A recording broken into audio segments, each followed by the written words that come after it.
This is a homage beat.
Yo, what's up, chat? What's going on, guys?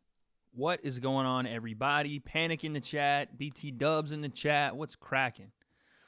What's cracking? Okay, we are live with Gib, Big Giba, as I've been told is his nickname, and Jake Paul, the co-main event for tonight. And, yeah, man, this is going to be a fun card, guys. We're starting right before our main card starts. They got Gib just now walking into the building. Just right now. Demetrius Andre versus Luke Keeler and DeAndre, Andre and Keeler in the main event. Co-main is Jake Paul Gibbs. Sorry, technical difficulties. What's going on, everyone? It's good to see everybody on a Thursday night. Feels a little weird it being a Thursday night. I see you with the biceps. Oh, Panic. This is like, that's like 10%, bro. I ain't even been working out lately. Tell him. Kelsey knows. I ain't even been working out like that, man. This is like 20% right here. This is Kamaru Usman 20% style. But yeah, man, we are here. We are live on a Thursday night. Like I said, a little odd that we're doing it on a Thursday, but we're here. I think what we might do is kind of bounce around between two things here, and I'm going to try it and see what it looks like. Yeah, what we'll do is kind of have both things going here. So I'm going to watch the countdown show because they got Logan on the countdown show, and he was talking earlier. They were talking to Jake Paul, they were talking to Logan and KSI. So I'm going to keep that going on as well as the fight card. How's everybody doing, man? It's good to see everyone. My mind is still the same on as far as what's about to happen tonight. My mind is still on Jake Paul by decision. I thought about it all day today. I put out the video this morning, and my mind just hasn't really changed. I think Jake's going to come in, and a couple things are going to happen. I think Jake's going to come in more patient. I think Gibbs going to come in very out of control, wild, very forward motion pressure. And this magnitude under these lights, with this many people watching, I think Gib will gas. And I think that's when Jake takes over the fight and wins. So that's what I have. I have Jake by decision. I don't know if he gets a TKO. I don't even know if this is going to be an impressive fight. But I do think that Jake does get the win tonight. So they've been talking. It's so funny. They've been talking to Logan on the panel, the countdown show, and they brought KSI on the actual panel on the countdown show. They had them sit beside each other, which I thought was hilarious. And yeah, it wasn't necessarily. They were pretty cordial. I mean, they both hit the heavy bag, or they both hit the speed bag, the one that measures your power. And Logan beat him in that, and Logan said, "Finally, I can get a win at something." Finally, so yeah, it's been fun to watch this countdown. They brought JMX on, who is supposed to be Logan's MMA bout. I guess his opponent in an MMA fight. I mean, your boy could take that spot as well. You know what I'm saying? Logan ain't double legging me. Like, it's not gonna happen. He's not double legging me. So I can get, you know, if Logan wants to smoke in an MMA fight, Muay Thai, whatever, he's not double legging me. And if he does, I'm right back to my feet. Oh, what's up, Sam? What it do, baby? What's up, brother? I think we have a couple hours here. Justin, what's cracking, man? How we doing? We got a couple hours here, so they got Juju Smith-Schuster on the countdown show, man. They are bringing out all the big stars. Juju was at the Fortnite thing earlier today, too. I was watching that Fortnite tournament on Twitch earlier. It looked pretty cool. Daniel said, I could beat Logan. I don't know. Logan's big dude.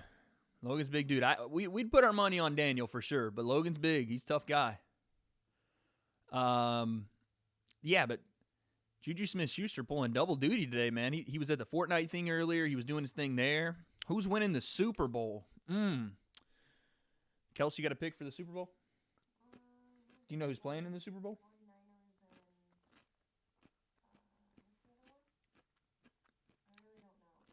What? I really don't know who the other team is. It is the... Say it again? Something with a bear? No, it's the Chiefs and the Niners are playing. What do you think? Just off the nicknames. Kelsey says the 49ers. It's not a bad pick, to be honest, guys. If you look it up, though, The Simpsons predicted who wins. The Simpsons predicted who wins the Super Bowl this year? Yeah. Who? I don't know. I'll check. Kelsey's going to check. So apparently the Simpsons have predicted who's going to win the Super Bowl this year. I tend to not question the Simpsons predictions. They've been right. What's the percentage on that? They've been right like damn near 100% on those predictions. From like everything from Trump being president to like, I mean, I don't want to, there's a lot. You'll have to go look it up for yourself. I know it's like complete YouTube conspiracy, but when the Simpsons predict things, I tend to go with it. So I'm waiting until I hear what the Simpsons have predicted as the winner of this year's Super Bowl. Who do you guys think? So I see Daniel got Kansas City. Sam said he got Kansas City too. 49ers. Niners? I'm going Niners. Sorry, guys. I'm going Niners. The Simpsons say the Niners are winning. The Niners are winning.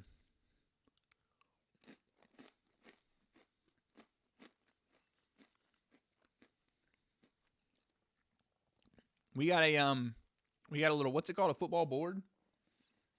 We did like a little pick'em board. Actually, I don't know, because it's now saying when you read it more, it's like, it's Kelsey's confusing us, guys. She's confused. Sam said Mahomie is going to throw for 5. Daniel said it'll be a good game for sure. I feel like the Niners are going to win, but I want Kansas to win. See, I'm on Panic's boat. I'd like to see Mahomes get a W. I feel like Jimmy Garoppolo could just be the next coming of Tom Brady, and the help he has around him. I feel like with that defense, that front seven for the 49ers, especially their inside, their front four, and they run the ball. They run the ball like crazy. So he's got a lot of help. Kittle's there. You could see the makings of a new dynasty out in the West. I don't want to see that. I want to see new teams every year, and Kansas City's been right there every year in the last couple. So I'd like to see them win it, but I do think the 49ers are going to win it, guys. They say defense wins championships, and even last year, you had 2 great offenses in the Super Bowl, and the Rams, put points on everyone all year. They get to the Super Bowl and put up 3 points. You know what I mean? So defenses tend to show up in bigger games. It's the pressure of playing offense in the Super Bowl, especially against a really good defense like the Niners, is tough, man. It's tough. Justin says, I think Shanahan's going to make up for 51. I mean, I'm with him. I think the Niners are going to show up and show out, man. I don't necessarily want that to happen. I don't want a Patriots-esque dynasty to start out here in the West, which it very well could. They have every piece. If you think about the Niners, great GM, good front office, great coach, good quarterback, great defense, and run the football. You don't find a lot of teams that have every single one of those things. So Daniel says, but Kansas City's kicker has never missed. He was the best penalty kicker in, I'm guessing that's soccer. Wow. That's a good note, because especially in a close game, this can come down to kicking. If Kansas City's kicker's that good, watch out. Especially, like I said, in a close game. Right now, I'll go with the Niners. So they're showing stats for the fight, and AnEsonGib says, became popular as online gamer playing FIFA. So the trash talk is based off of view counts and followers for this fight. Who's irrelevant and who's not. If these guys are irrelevant, this guy's got 2 million subscribers on YouTube. If they're irrelevant, what are we? You know what I mean? Like, what are we if they're irrelevant? Because I love my community, but man, we are not at 2 mil. He played soccer for 4 years. There you go. He played pro soccer. Listen, regardless of all this stuff, man, of all these numbers and followers and all the money that they're both making from this fight, at the end of the day, it's still a fight. And when these two guys get in this ring tonight, we're about still 2-3 hours away. When these two guys get in the ring together tonight, none of that's going to matter. None of it. Influencer status, how many people watch you on a daily, how much money you have, how many video views you have, none of it's going to matter. What is going to matter is who can punch and who can not get punched. And I think that's Jake. I do. I think Jake is the only one.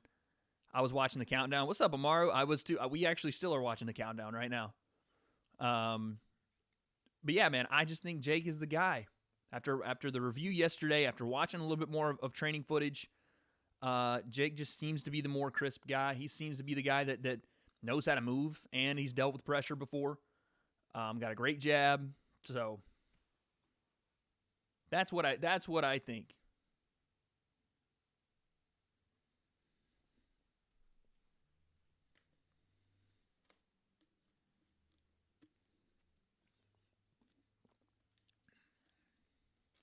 You got another bet on bet 10? Man, Amaro's throwing money on this fight, man. You guys are really trying to he's trying to throw some money around. $10? That's like 3 Snickers, bro. That's like 4 Snickers. I can't be wasting $10 like that. But he's calling anybody in chat. All right, Daniel. Take it easy, man. Oh, so they're getting into Jake's nose problem here.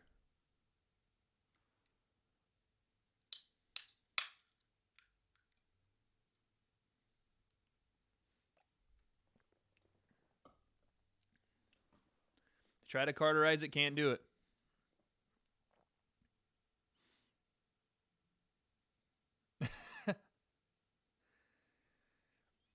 So yeah, they're talking about his nose being pretty easy to make bleed. Basically, Logan says you sneeze and Jake bleeds. So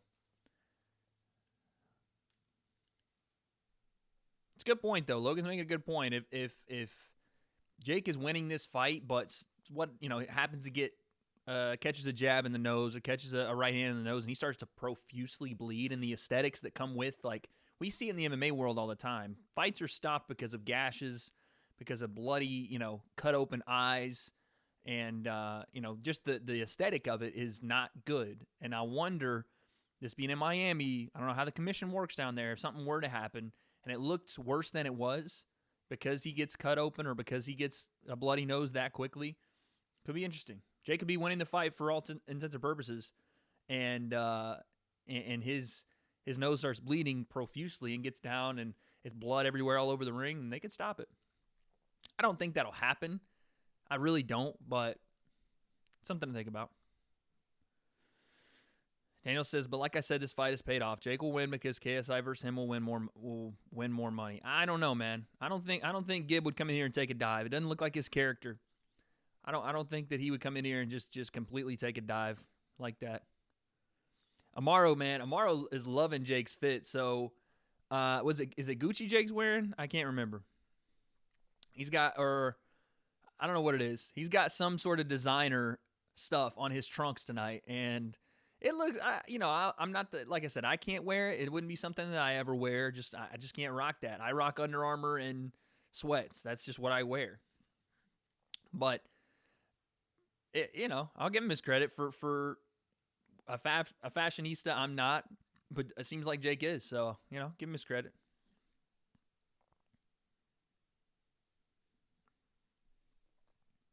Oh, it's Louis. Okay, there you go, Louis Vuitton. I couldn't remember what it was. I saw it earlier. Amaro sent it to me on Instagram. By the way, guys, if you're not following the Instagram, if you're not following the Twitter, you gotta be. I am way more active on Twitter than I ever will be on YouTube. I'm on Twitter every day, and I'm posting, and I'm retweeting, and I'm liking, and replying, and commenting, all that. I'm on Twitter. So, you want to get in touch with me? Again, I know Buddy, if he pops into chat tonight, he was trying to get in touch with me. Instagram and Twitter is the way to do it. I'm on there all the time. All the time. All right. So they're playing the punch power game again with the speed bag. Logan, I guess, has the record at 848. But 848, I could probably beat 848, to be honest. Kelsey, what score do you think you would get should you have to hit that thing right there? I don't know. I don't even know Okay, so this is a professional football player. His name is Juju Smith-Schuster. He plays for the Steelers. What? Huh? He got 5 what? No, he hasn't done it yet. So you can judge off what he gets. He could probably punch like I would be able to punch. Which is? I don't know yet. So, but whatever he does, maybe like take 2 points off for me. Chat, if you guys had to do the power punch machine, what's your score? And don't say 999 because none of you guys are freaking Francis Ngannou or Deontay Wilder. None of you guys are, okay? Don't say 999. That's none of you guys. But be realistic. What number are you getting on there? I'm gonna be dead serious. I bet I get 800. I bet I get 800. I get like 200. What'd you say? I get like 200. Kelsey said she would get 200. Dang. Kelsey punching harder than you guys in chat, low key. All right, here's Juju. See what he's got. Juju's form is kind of short. Panic says he's only 13, so 586 for Panic. You think Panic, a 13-year-old, punches harder than you? Is he? Oh, yeah. He could. Honestly, he probably could.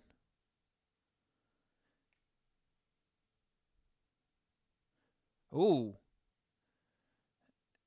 Oh, he messed it up. He's going to do it again. BT Dub says, who do you think will win? I think Jake's winning this fight tonight. I think he wins by decision. I think Gib punches himself out early and his gas goes. Man, Juju doesn't know how to throw a punch. Nah, I'm for sure getting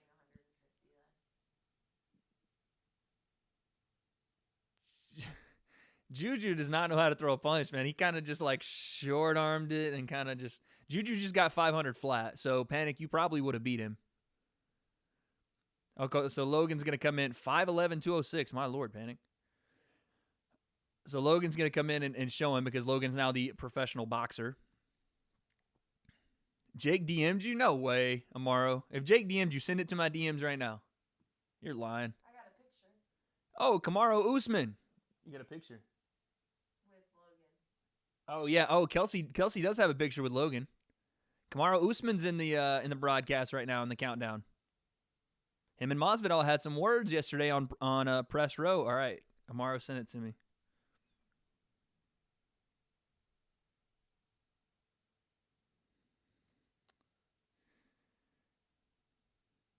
Nah, I can't. Are you watching the fight, fam? Yo, tell. He actually did. He actually did. Yo, Amaro, can I show her that? Or can I show that on stream? That's crazy. Oh my gosh. That's awesome. You got to use this to build up the way concept, bro. Let him know when or if he, wins or loses. He needs sparring partners. You know what I'm saying? I can come in there and do some damage. He wants. I know he's got Sergey in his camp, so maybe he's doing all right for himself. But hey, let him know. All right, so this is what Amaro sent me, guys. I didn't think that he actually got a DM from Jake Paul, but I guess he did. And we're not fanboying here. Jake Paul can go, shove it, but it's pretty cool. All right, so there's Amaro watching me, of course. You see your boy there, and there's the message from Jake and the reply. True to his word, man. True to his word. He got a message from Jake. That's kind of cool. All right, Juju throws another shot. Oh, he went over 5 that time. Went over 6. Oh, yikes. Oh, my Lord. Did you see the number he got? You don't want that number. Logan's running off stage. He got the triple sixes. You don't want that. Amaro, you definitely got to hit the DMs and say, look, man, I got this guy in South Orange County, and you know what I mean? He's looking for a way to break into that YouTube boxing scene. If you got somebody in Team 10 or Team used to be 10 and now more like 2 or 3 that's looking for some clout or some reason to get beat up, you know what I mean? I'm here. I'm ready. That's what I'm saying, man. We need to get this W.A.D.E concept going. Screw all these other guys. Logan Paul, freaking Jake Paul. Like I said, I think I could get along pretty well with Logan. Jake, you know what I'm saying? Fuck out of here. Like, excuse my language, but out of here with that. I could probably get along with Gib as well. KSI, nah. Not rocking with KSI either.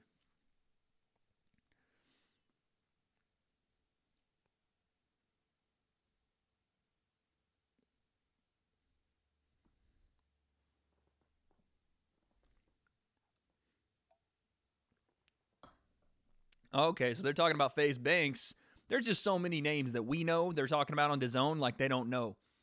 DAZN's like, so, there is this FaZe Banks that's texting someone about you. Do you know who this person FaZe Banks is? Meanwhile, FaZe Banks could buy and sell this announcer's house. Like,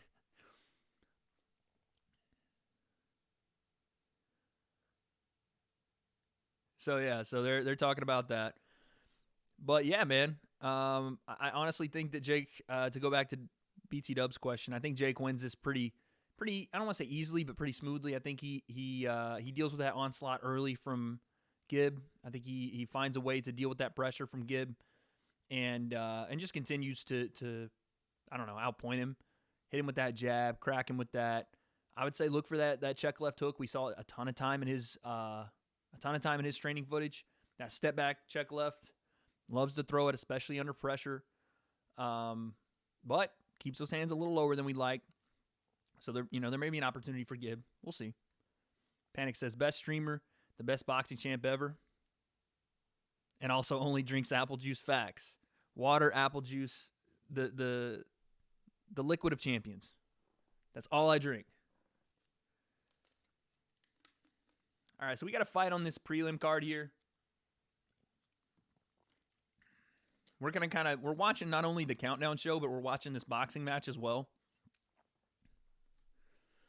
Listen, I don't know who this announcer is for DAZN that they have in the ring. He's like, he's doing the Michael Buffer thing.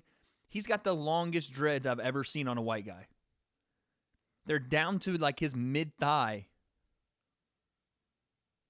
What is that? That's insane. How long do you have to grow your hair to get that level of dread like down to your thigh? I grow my hair for 3 months and I can't stand it. I look like Corey Matthews from Boy Meets World. I can't do it. Would you rock with me with some dreads, Kels? Yeah. Really? I mean, I love you, so yeah, but... that's not a good look, though. I think you could pull off some dreads. No. All right, Amaru's going to keep us locked on Jake's locker room right now. So he's saying, I'm watching Jake's live, and he's getting his hands wrapped. So Amaru is our go-to correspondent for the night from the locker room of Jake Paul. Do we have someone in Gibbs' locker room? Chat. Think of me as our lead commentator for the night, and you guys are my correspondents. So if you have updates from backstage, because we're not going to be able to watch everything, right? And Amaro does a good job of this anytime there's a fight on. If you guys have anything from Gibbs' camp, if you have any things from behind the scenes, Jake sneezed too hard in training, and he has pulled a muscle, and he's out of the fight, let your boy know, all right? Because we have our correspondent in Jake's locker room. We need somebody in Gibbs' locker room. And then we need some backstage gossip. What's happening behind the scenes? And if it looks like something else, just know that apple juice is inside. Facts. Is Kels laying on the floor? Yeah, she is. She's actually laying back here on the floor. Because she's like, the wall is very close. It doesn't look like it is, but it's very close to me. But she wants to watch the fights. You always look down. Yeah, she's back there.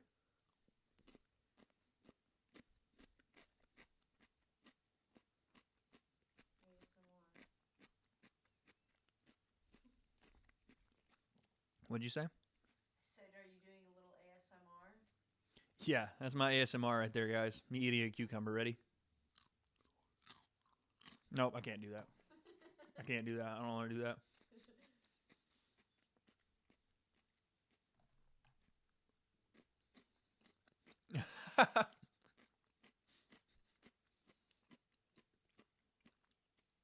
Okay, so Logan actually answered a question pretty honestly.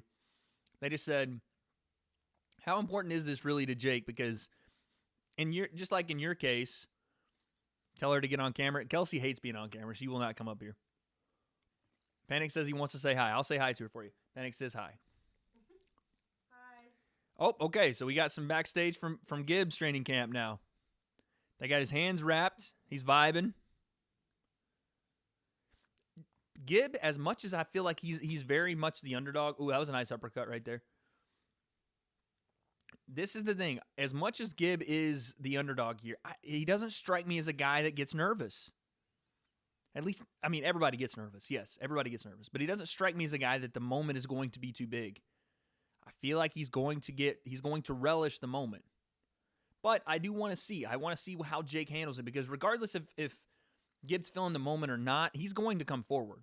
It's just going to affect how he comes forward. If it's as aggressive, if it's more kind of tentative, but also having to push Jake back against the ropes, or if he's coming out just guns blazing, swinging crazy. Panic, we don't do things for likes around here, brah. My lady don't want to be on cam. She ain't on cam. That's it. Amara says, BRB Wade. No worries, brother. She's just chilling right now.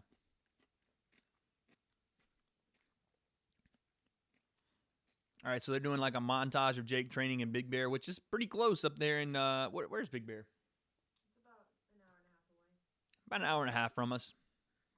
So it's not too far. Big Bear is pretty close to us.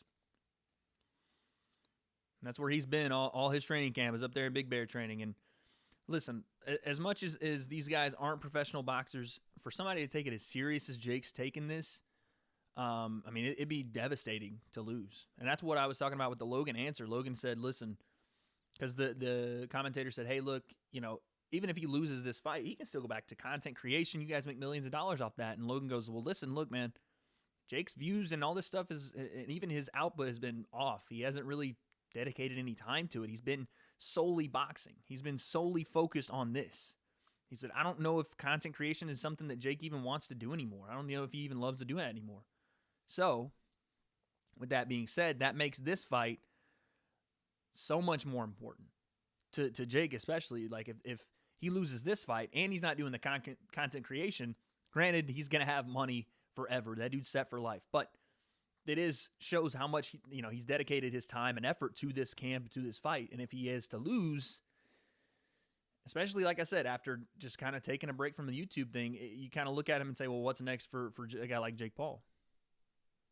See, we don't do that because we don't really give a shit. We ask what's next for the W.A.D.E concept and where are we taking that to the moon. That's what we ask. By the way, we broke 100 views on our video on our last one. I know we don't do things for views, but that was pretty cool. It's pretty cool.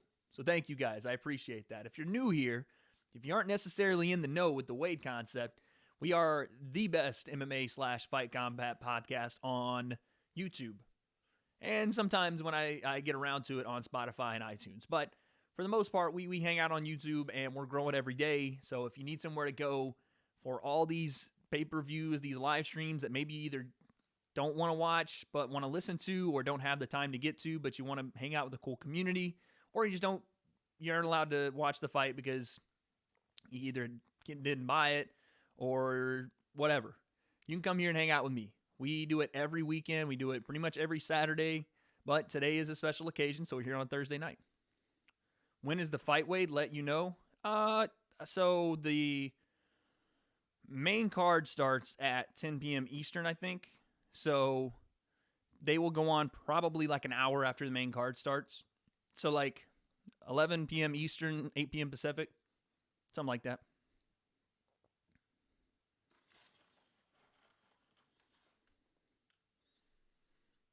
They're talking at, by the way, Devin Haney, who we watched his first fight on the Logan KSI card. He's on the panel as well.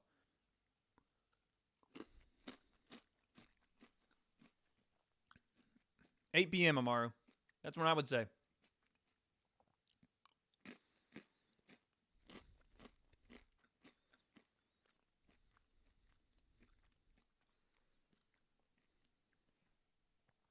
Quick, thank you so much for the subscribe, my man. I appreciate that. If you're in chat, salute to you, big dog. Thank you for joining the W.A.D.E concept community. Appreciate that.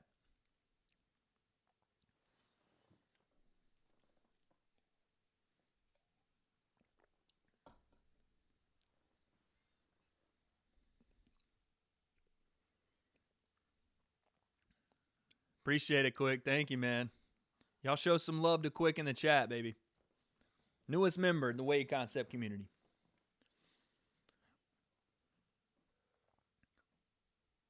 So they're showing a little bit of the fight going on right now on the Countdown show. They're basically just trying to fill time.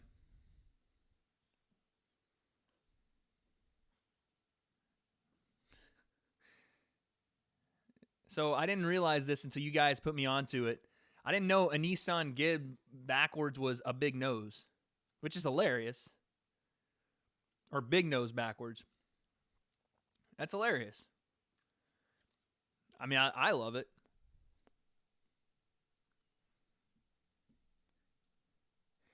They said Gibb's known for being really bad at video games, right? And Logan says, listen, when I say I don't know who this guy is, I'm not even trying to be mean. I just don't know who he is.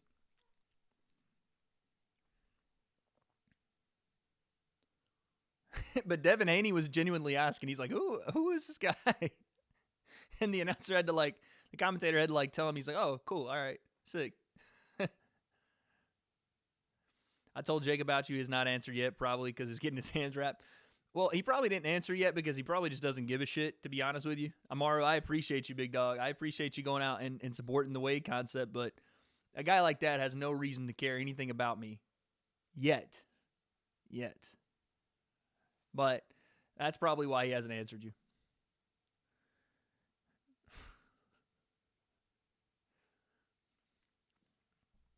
Big Bear is a small city in the San Bernardino Mountains. By the way, guys,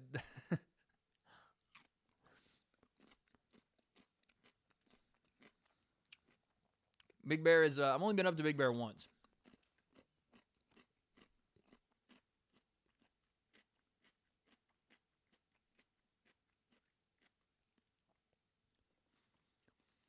So they're showing Gib in his locker room, and he's got one of those hyper ice massage things for your muscles. And the commentator was like, what has actually happened in those lights? So these are locker rooms, by the way. They're in RVs. They're like doing their warm-ups, I guess, in RVs. Like Jake is in an RV and Gib is in an RV. How they're like doing their wraps and stuff, or if they're waiting, maybe the venue's just not big enough to hold locker rooms, but I don't know. It's weird for them to be in RVs doing their wraps and stuff before this fight. Can I put on glasses so we can watch it through them? No, Beast, I can't. I saw the guy that did that, but I can't. Somebody did that for a fight a couple months ago. I can't do that, man. The channel will get taken down like that. They crack down on these people so quickly now. Can't do it. Appreciate that. Appreciate that, Amaru. But yeah, Beast, I can't do it, brother, but I will be here. We'll be reacting to it. So anything that happens, even though you can't see it, I'll be here reacting to it as soon as it happens, giving you guys up to the second information on the fight, what's going on, what's happening behind the scenes, what's going on with this kickoff show, all that. But unfortunately, I can't show the fights, man. My channel will be gone, and there'll be no more W.A.D.E concept, and I definitely don't want that. So appreciate you being here, but can't do it. So right now they got Sean Merriman. You guys don't know who Sean Merriman is. He is a former NFL football player. He also owns a professional MMA fighting promotion in Los Angeles. So, obviously a credible dude. He thinks it's going to be a early knockout, he said. He's going with Jake, too. So, Tevin Farmer, I just saw him on there. So, Sean Merriman is going with Jake. I'm going with Jake. Amaru's going with Jake. Who are you going with, Kelsey? I didn't even ask you. I'll go opposite because I don't like Jake. Kelsey says she's going with Gib because she just doesn't like Jake. And it's a fair reason. It's a fair point. Appreciate it. Amaro says, wait, I'm on it on my TV. My man. And on my phone. Oh, my man is double playing the stream today. The support. Amaru coming in with the big boy support today, man. Appreciate it, dog. Thank you. I hate Jake Paul, but I got Jake to win. Yeah, like I said, guys, I think I made my intentions and how I feel about Jake Paul pretty clear. Don't like the dude. Can't stand him. I think I'd tune that full up, straight up. I think I would mess that kid up. And, yeah, I don't like him. But you have to be impartial if you're looking at a fight where, we actually have to predict. And my channel is based around, knowledgeable fight input, at least to a certain point. I'm no professional or anything. But for me to act like I'm just because I don't like the guy, he's going to lose is just not fair. So I do think he wins this fight. Even as much as I don't like him, I do think he wins. What?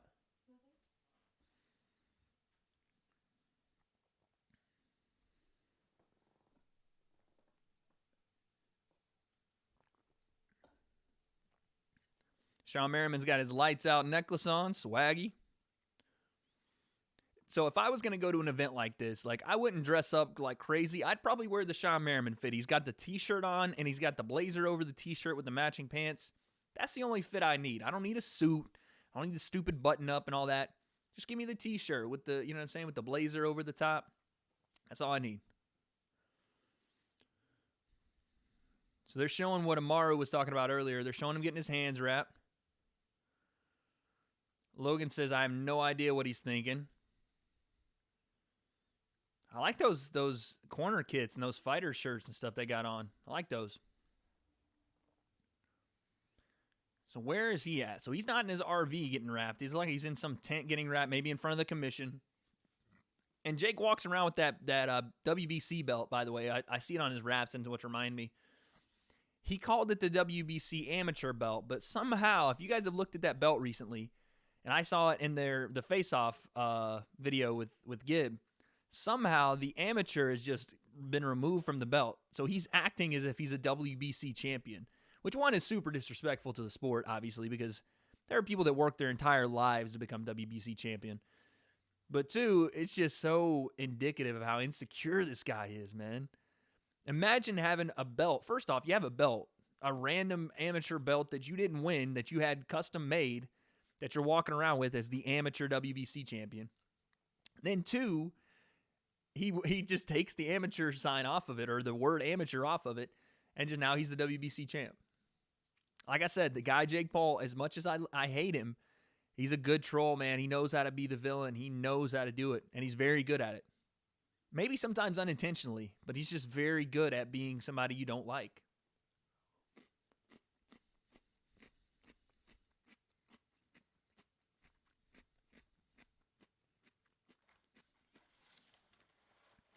Oh, Juju has something interesting to say. He's still on the panel. Juju says the Steelers are one of the only teams in the NFL that don't listen to music while they're warming up and before games and stuff. Like pre-game, they're not listening to music. There's just silence in there.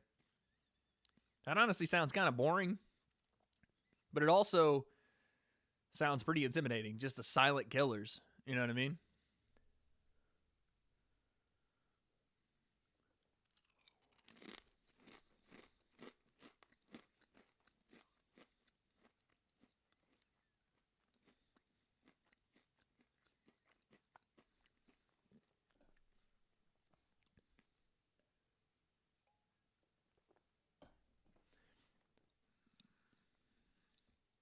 Gibbs says that Jake's fight style is timid, scared.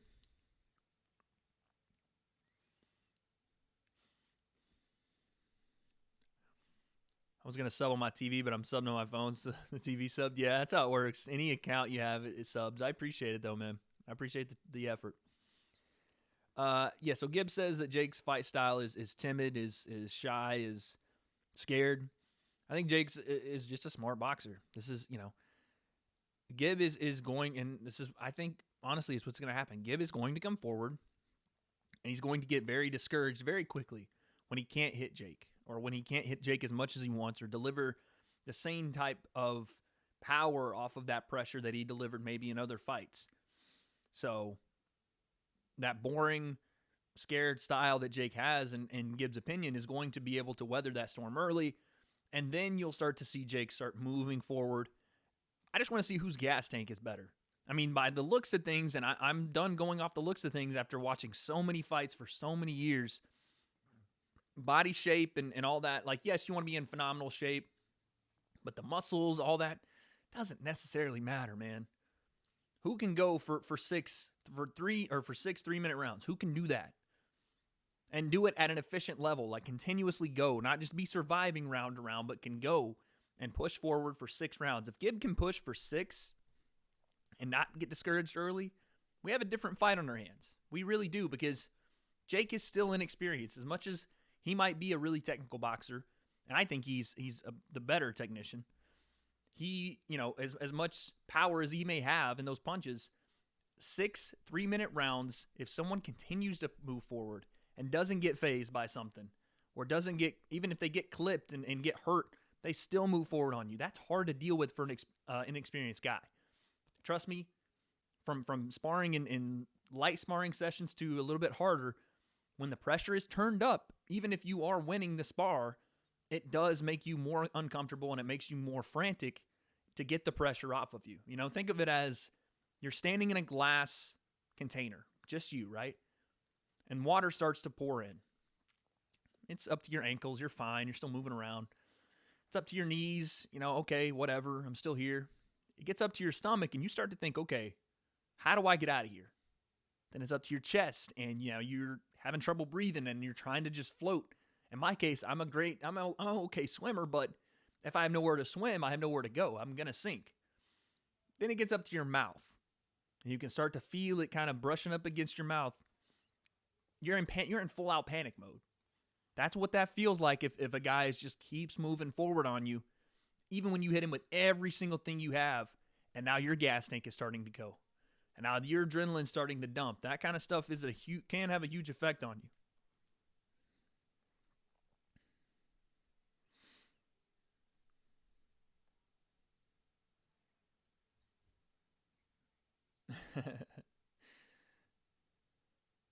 My man Amaru sent me a video of him watching the stream. That's what I'm talking about, baby. That's the support I love, man. Thank you. Okay, so we see the Louis trunks for Jake. He's vibing out in his tent. He's moved from the RV to a tent.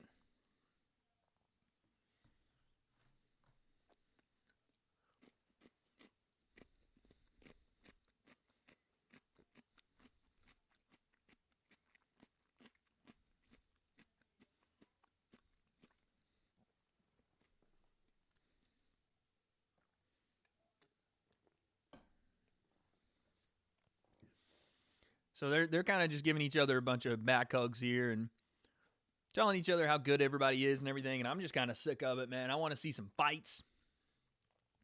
Listen, I like Juju Smith-Schuster as much as the next guy, but I don't understand, outside of him just being a good guy, what qualifies him to be on that stage. I like him. I like Juju. I think I get along with Juju and Devin Haney and Logan for that matter, but I don't know. Maybe I'm just in fight mode because I've been watching so many fights lately and wanting to get back into training, but I just want to see this fight, man.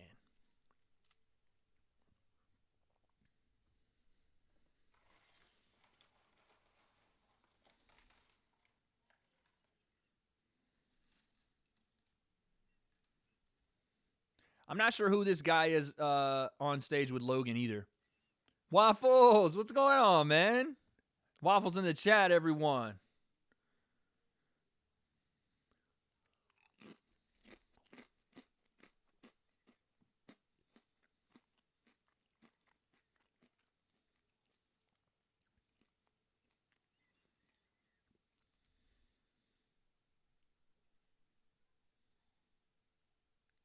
Okay, now they're getting crazy on there. I think they're talking about people in social media and how that can kind of become something more. Like, I guess this guy was talking about how he posted a picture about Jake and Deji way back then, and then some people came after him for it. That's Adam. He used to be on Man vs. Food. I don't know either. Okay, so this is another guy that... Why do they keep bringing on the people from like, the Food Network and I mean, like I said, Juju, I'm cool with Juju being there, and even this guy, whatever. It's just random people they got. I think what they're doing is they have like a black carpet, and celebrities are probably walking by, and they're just picking up people and grabbing them and saying, okay, there's his name, Adam Rickman, Man vs. Food. Yeah, there you go.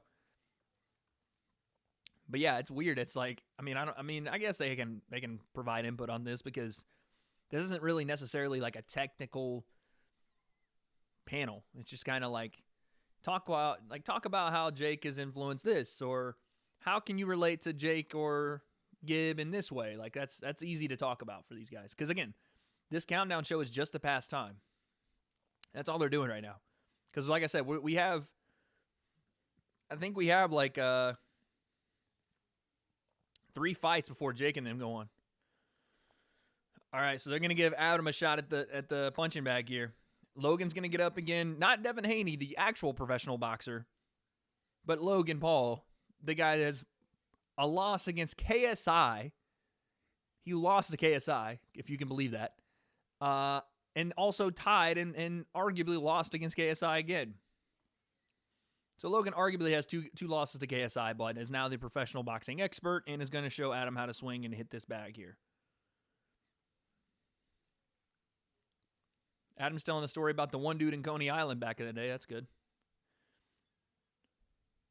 I did see Mini Jake on the carpet. I did see that. That was funny. I didn't see the other guy, but I saw Mini Jake Paul on the carpet. That was hilarious. How that poor kid, though, man, I don't know what they're going to do. Like, what does he do after he gets to be, like, 16? Is he still Mini Jake Paul at that point, or is he just, like, what's Jake Paul doing with that kid? Why is he giving him the name Mini Jake Paul? What is the future for that kid? I hope that they have something for him, and it's not exploiting a minor to try to get views. Yeah, Devin's injured. I know. I'm messing around. He's got, like, a hand injury, I think.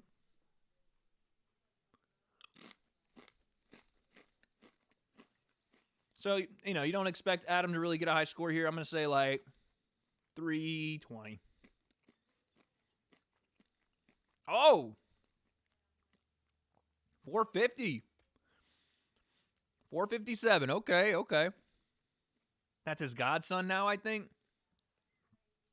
I hope that there's something they're doing for that poor kid, man. Listen, the kid's probably set for life with the money he's made, too, but Mini Jake Paul.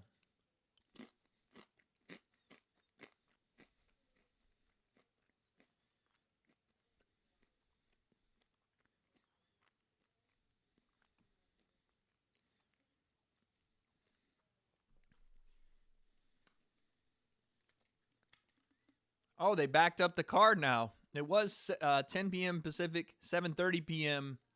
Or excuse me, 10:30 Eastern, 7:30 p.m. Pacific is now what the card reads. It was 10 p.m. and 7 p.m. Pacific. So it looks like because this fight that's going on between Roman and Akhmedov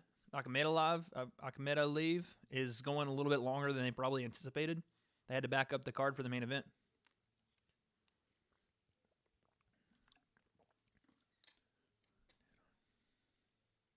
Why? That's creepy. I feel like it's not hard to look like Jake Paul, though, right? You basically do this with your hair. You got to have blonde hair. You do that with your blonde hair. You have a general kind of 6-foot build with like somewhat of a, not want to say muscular because he's not really a muscular dude. He's just kind of thick. You know what I mean? He's just kind of built. Just normal dude. That's what you got to do to look like. Oh, and your hairline has to be like right up in here. You know what I mean? Up in there. And then the rest of it's kind of there. But hairline up here, and you're pretty much good to go. That's the Jake Paul look. But yeah, it is a little weird how closely that they make that kid look like Jake Paul. But yeah, it was funny. It was funny to see him on the little red carpet. That was funny.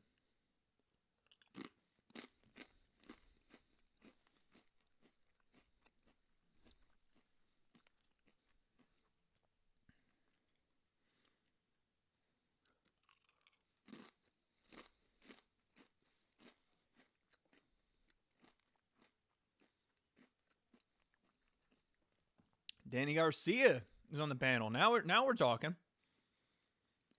Now we're talking. Then no boy that tried to bite Danny get his whole purse taken away from him today and a $10,000 fine. My Lord.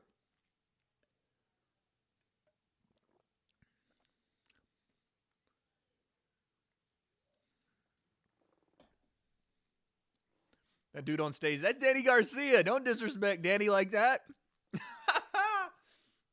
Amaro said Danny Garcia looks like Klay Thompson. They're talking about it. Danny got bit, and the guy that bit him, it was just like last weekend. So he got bit by his opponent. I forgot his opponent's name. The guy that bit him got his purse taken away. So all the money he was paid to show up and fight, they took that from him, and they took 10 grand. So he not only didn't make any money, he's got to pay the commission now $10,000 for biting Danny Garcia in a fight. Oh, he just said he got a tetanus shot after the fight because the dude bit him and drew blood. Like a vampire or something. Dang, man.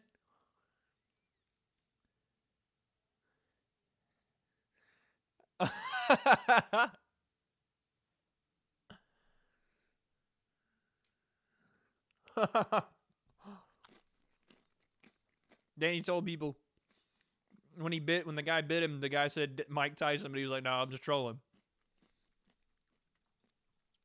If you guys don't know what I'm talking about, go look up Danny Garcia's last fight this weekend. He got bit on his neck. He got bit.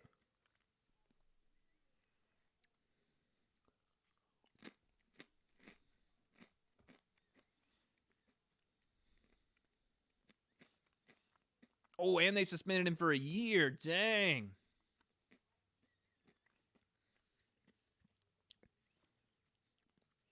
They took the whole man's purse. That's crazy. Some people were saying that them taking his purse from him, like, it's one thing to fine him, but to take his entire purse for showing up after like a 6-month training camp, it's kind of overboard for a guy. If he just, he bit him, but they still, it's kind of overboard. But I mean, he bit a guy. You can't bite. Like, God forbid he has some kind of disease or something, or the bacteria gets in there, and you never know what could happen. That's hell no, dude. I'd have to know what the purse was that he made. I'd have to know, like, how much we talking. If it's like, I mean, it's Danny Garcia's fighting, so at least maybe like $500,000, you would think.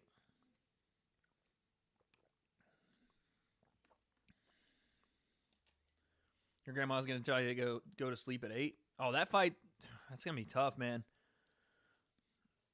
We'll see. We'll see. It might happen. I mean, this fight that's been going on between Akhmadaliev and Roman has been going on, it feels like, for 5 years. But it's only in round 8. And I think there's 2 more fights before we get to Jake and Gib.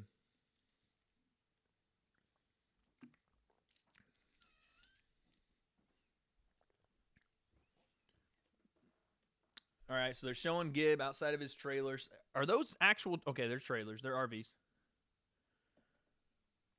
Will you bring me something? You hungry? No, I just want ice. It's cold. Not that cold. Just ice? Is there like a thermos or whatever it's called down there? Hydro? The blue one? No, I took it to work. Dang it. No, ice in a glass. That's fine. Thank you. Gibbs dancing. You see, yeah, Gibbs dancing. He's trying to be like smooth with his dancing. Gibbs dancing like this. That's his dance move. This is Gibbs' dance move. Listen, man. I like this guy, Gib, a lot. I do. I like him. I like him, man. I think he's...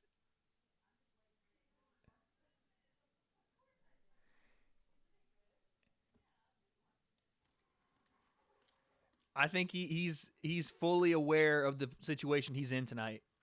And I think he's trying to take full advantage of it. Look at it. He's laughing. He's smiling. Logan's saying that Gib was nervous at weigh-ins and all this stuff. And he might be. He might be. I'm sure he is. It's a huge moment. To act like he's not nervous. But from a guy like Logan to call somebody like Gib nervous after his 2 performances on the biggest stage of his life, I think you got to fall back on that one. I think that one, you know what I mean? I think Logan has already showed his hand as far as who gets nervous in the big moment. I think he has to go ahead and fall back. This isn't his, his expertise. Oh, they got Joe. They got Joe Weller backstage with Gib. I think I could rock with a guy like Joe Weller too, man. I'm just going to move to the UK. I feel like I like all the UK guys better. No, I'm playing. Is that flowers on the pants? I don't know. I thought they were like fireballs, but they could have been flowers. What do they call that when it's like that inside of the pocket is like paisley? I think it's what they call that. The inside of the sport coat with like the flowers and stuff. It's like paisley.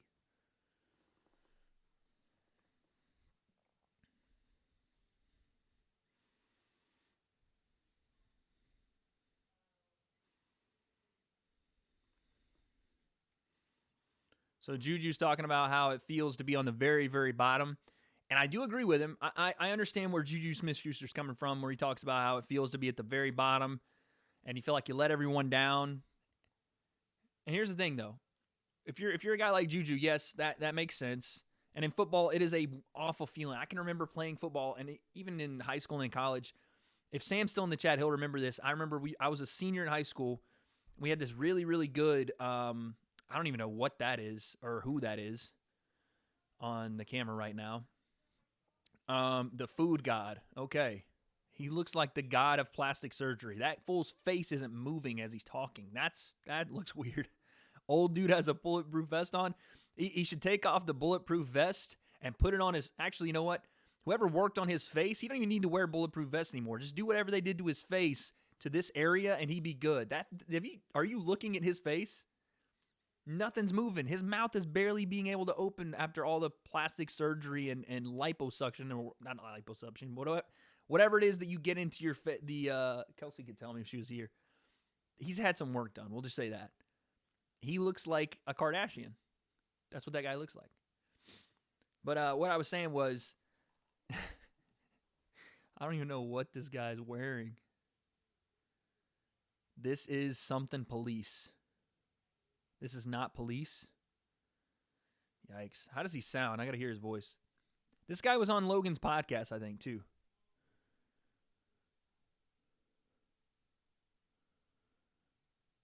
Yikes. What is wrong with people, man? How is a person like that successful in life? Anyway, what Juju was saying makes sense. He looks like the knockoff dad of Kendall. Yeah. I mean... you didn't hear it from me, but maybe. But it makes sense. Juju was saying how, especially in big-time sports and those big-time moments, it feels like you let your team down. That feeling is completely different, though, in my opinion, than a fight. And they have similarities, right? You let your team down, you let your trainers down, you let your family down. But on the biggest stage in the world, if you lose a football game, you lose a Super Bowl, that does follow you throughout your career. You look at LeBron James. He's been labeled as not as good as MJ because of X, Y, and Z finals and not being able to win them or whatever. But to act like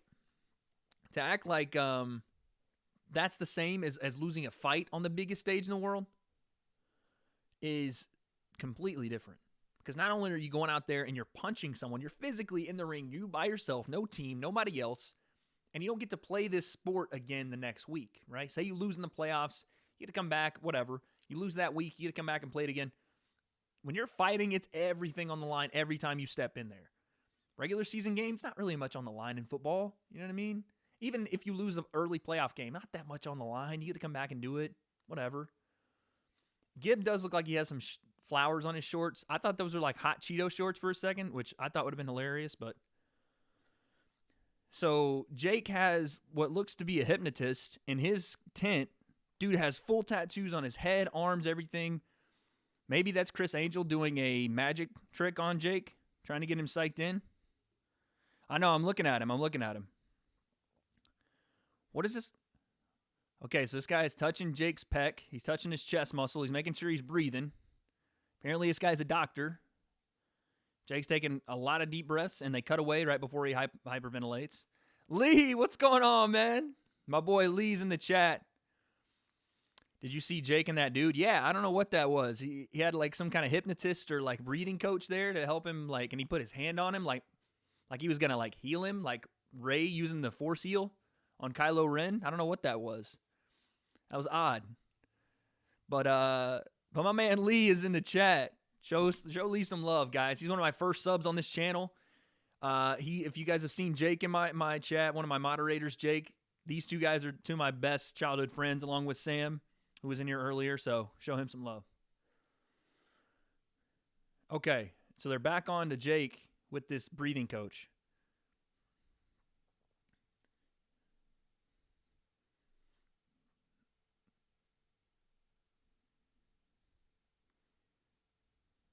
Keyboard gangsters. Mod him? Oh, I will. Yeah, Lee will get a mod for sure. Lee deserves a mod. Lee is done a ton for me.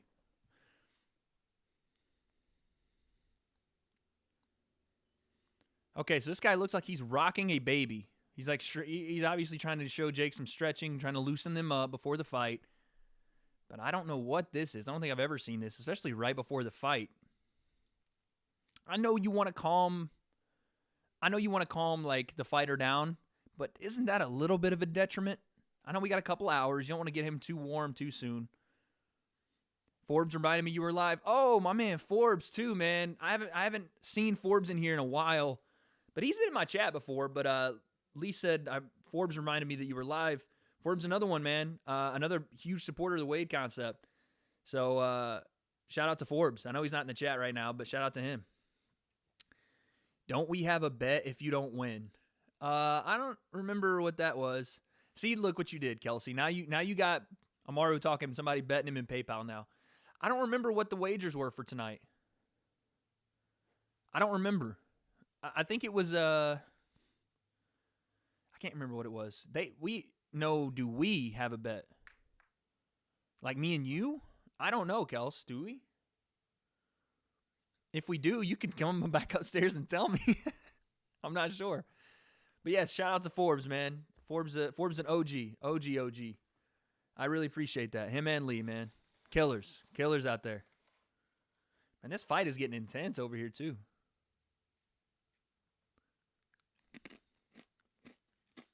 Never mind.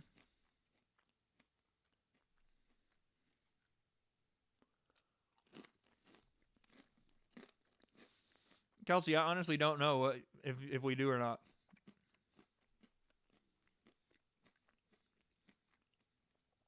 Yeah, I know. I didn't make one with you, Amaro. I think I might have made one with Kelsey behind the scenes. I don't remember though. She's trying to tell me, like trying to get me to remember, and I just don't.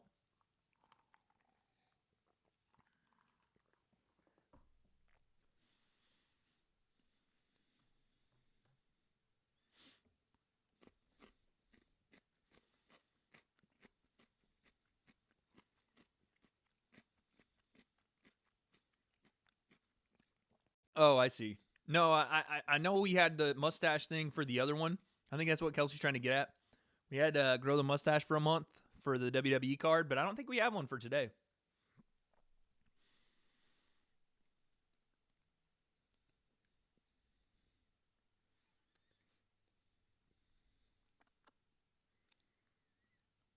Yeah, but I don't think we did one for this card. Amaru was right. I think we just kind of let this one rock because we were kind of off of a short week. We couldn't turn it around. If you don't win, you got to take me to In-N-Out. Oh, okay. Well, that's easy. That's fine. So if Jake doesn't win, I'm assuming is what you mean. If Jake doesn't win, I will take Kelsey to In-N-Out. Okay, everybody, it's on camera. We have officially announced that Kelsey will be going to In-N-Out if I do not win. But if I do win, then Kelsey is taking me to... Where should Kelsey take me, guys? It'll be like 10 o'clock at night, so not a lot will be open. Honestly, this is going to sound dumb. I want to go to Walmart. And I want to go to Walmart because I want to get some new decorations for the set. Because we are going to be memorializing Kobe, obviously, for the next week to 2 weeks to whenever I feel like I want to take it down. But in the meantime, we are going to be updating the set. So I want to go to Walmart. So Kelsey might have to take me to Walmart. If W.A.D.E loses this one, he has to grow his hair for a month. I'm down with that. That's fine with me. Grow my hair for a month. I'm down with that. I don't mind that at all. Grow my hair for a month. Does that mean like I can't get the fade though? Because my fades are clean, son. These fades out here on the West Coast are different. They hit different. You know what I mean? All right, so they got another guy. I can't remember this guy's name. I always want to call him Forrest Whitaker, but that's not it. Let's do Walmart. If I win, Kels. If I lose, then we'll just go to In-N-Out. I always call this guy Forrest Whitaker, and his name's not Forrest Whitaker. He's on Ballers on HBO. He was in the Ernie Davis story way back when. Those are like the only 2 things I've seen with him in it. Okay, not the top. I got you. So we can fade it, but the long hair's staying long. All right, so let's see what the score is here. They got the actor from Ballers hitting it 483. Oh, Justin. Kelsey, don't let Kelsey see that comment. So Justin just said, I've never actually had In-N-Out. I'm going to let you in on a little secret, Justin. I'm going to let you in the chat in on a little secret. So I live in California. I think you guys know this by now. Everybody in California swears that In-N-Out is the greatest thing since sliced bread. I mean, you can't even take a breath around that specific business park without smelling just the want of In-N-Out. Like, these Californians think it's the greatest thing since sliced bread. I'm going to let you guys in a little secret. It's not that good. It's really not. It's just a burger, and it's just fries. I said it. All these Californians that want the smoke, you know where to find me. W.A.D.E Concept. Come see me. Debate me, because we are debating everything. And I can tell you guys, 100%, I would go to Hardee's. I would go to Steak and Shake. I would go to... What's another burger place? Oh, I'd go to Carl Jr.'s. That's somebody that's OG East Tennessee people are going to know that. Nobody else will. I would go to, I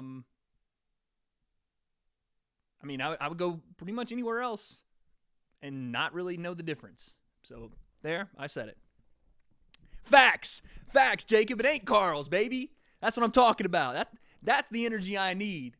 Carl, nobody knows Carl's, all right? Nobody knows Carl's Drive-In like the OG Loudon people. Sorry, I get a little crazy. Wait till Wade streams his reaction to my boxing matches when I go pro. Hey, Amaro, you best believe we're doing that. When Amaro goes pro, we're putting that junk on the live stream. We're going to get his permission, obviously. But we are going to be reacting to my man winning belts, winning money, winning championships, the whole 9. Justin says, of course, I've never been anywhere near California. That would be it. I think they do have them in like Arizona, Texas, and some other places, but just refer to Jacob Pointer's comment in chat for any other questions about In-N-Out. My man Forbes is in the chat. Hardee's is good. So another thing that West Coast people don't understand about Carl's Jr., as they call it. Let's be honest. You guys are just the junior leagues when it comes to this fast food stuff. In the South, we breathe fast food.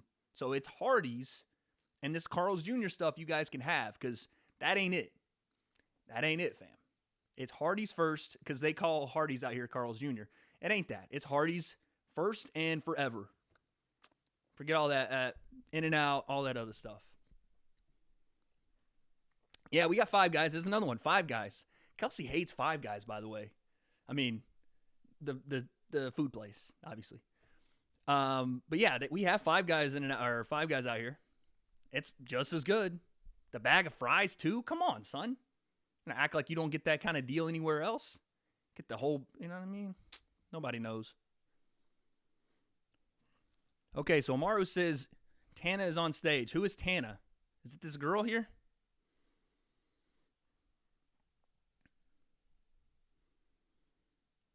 Who is Tana? Am I missing something? Why is she wearing what looks like a window curtain?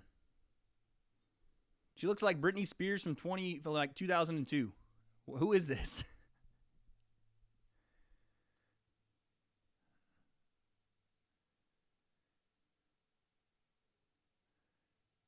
Pop. All right, so I don't know what's going on stage there. We're just going to leave that be. But yes, the fast food out here is definitely not what it is in the South. I can confirm. Very easily, I can confirm that. So don't anytime you come to the West Coast, don't get dragged into you got to have In-N-Out. It's the best thing. It's the golden honey. It's the milk and honey. Like, okay, relax. It's none of that. It's none of that. And like I said, anybody in California, come for me, please. Popeyes, come on, son. Zaxby's, they don't know nothing about it. They don't know anything about it.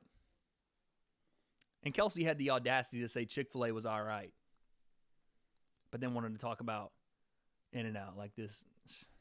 What?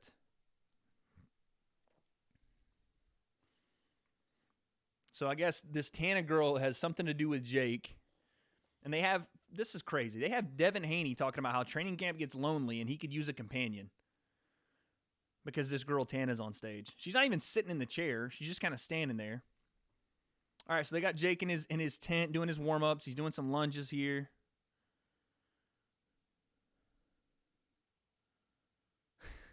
This is like relationship counseling advice right now, 101 from the panel, as Jake's trying to warm up. This whole thing is crazy. Waffle says, Jake Paul for the win. Okay, it's another one for Jake. Has anybody in chat has anybody said that Gib's going to win this fight other than Kelsey because she just doesn't like Jake Paul? To be fair, this is how we were when the Logan Paul fight came around with KSI, and I was on the Logan Paul train and said, listen, he's going to knock this fool dead in 2 rounds, and it didn't happen. So this thing could go either way. I'm just looking at what I can factually see between both guys' training camps, and it's not a lot. There's not a lot of training footage out for either guy. But when I look at both guys and I see who punches, it looks more natural for Jake. When I see who blocks and defends and moves, it looks more natural for Jake. Gib doesn't look like a boxer. He doesn't really look like an athlete. He does look like somebody that's kind of just done the FIFA thing and stayed in that kind of lane. Nothing wrong with it at all. He's obviously very successful doing it, but this might be a little bit over his head.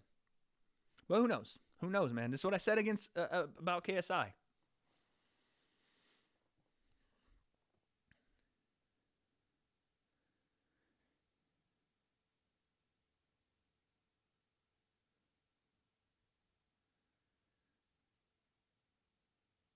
What is happening on stage? Devin Haney just said, can I have one of your friends?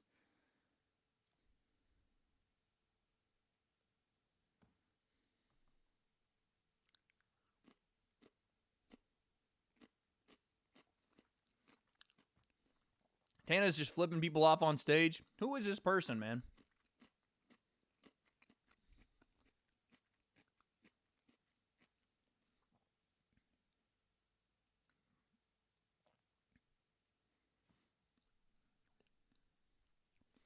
This is, all right, listen, chat. How do people like this, like, what is wrong with our society? What's wrong with our world? That people, and this is no offense to her, Tana is Jake's ex. Okay. Storyline, I got it now. Tana's Jake's ex. Why is she on stage? Does anybody that has any type of affiliation with Jake just get on stage? I'm assuming the mother is going to be there soon as well. Who is the guy Jake is fighting? Never heard of him. Lee, this guy, to be honest, I've never heard of really either, so it's not a bad thing that you haven't heard of him. But he does play a game that we all like, and that's FIFA. So AnEsonGib, or the Big Gibber, as people are telling me he's called, is a FIFA YouTuber, and he does a lot of pack openings and a lot of reaction stuff, and even playing the game from time to time, I guess, and maybe even some in real life kind of soccer stuff. But he isn't necessarily a fighter, but neither is anybody that does this. So, the reason you probably haven't heard of him is because he is a UK YouTuber, so he's mostly, doing stuff in the UK, and that audience is kind of foreign to us here in the States just because we don't necessarily get exposure to it because we have our own YouTubers that we follow here in the States and kind of relate to a little bit more. He fought on the first KSI versus Joe Weller card, I'm pretty sure. He fought on the undercard against another UK YouTuber, and then he turned around and fought on the Logan Paul KSI 1 card on the undercard against another YouTuber again, and he won both those fights. Very aggressive, big, like running forward overhands and hooks and just complete pressure on those fighters. And again, not a lot of technique. The rounds weren't 6 3-minute rounds, so he was coming forward just pressure, and he won both those fights with that pressure, with that forward style, kind of head down and taking shots, but also giving them back. And I think the way this fight came about was Jake was calling for the KSI fight, especially after Logan lost. And KSI said, look, you keep ducking this other guy that's been calling your name. So Gib had been calling him out and saying, look, I can beat this guy. Look, I got 2 wins. He only has 1 win. I can beat him. So they give him, finally, KSI is kind of the one calling the shots here. And we know that because Jake is fighting this guy Gib. And then KSI says, look, if you want to get to me, you got to fight Gib. The fight's happening now. So tonight we're going to see if Jake gets to KSI. All right, so the Britney Spears look-alike and the sunglasses is going to now hit the power measuring speed bag here. I'm going to say she gets 215. 215. Again, Logan, the expert boxer, is giving tips to everybody because he is the experienced boxer he is.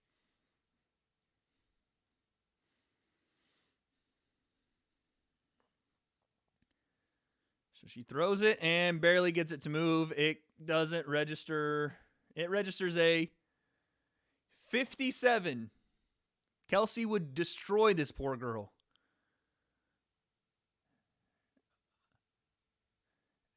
Okay, and the second try, she gets a 73. My goodness. I mean, what did you expect, obviously? PSN Elite, what's going on? Hi, welcome in. Welcome to the W.A.D.E concept community. We are reacting, when it comes on, to the Jake Paul versus Gib fight. Now, who is this?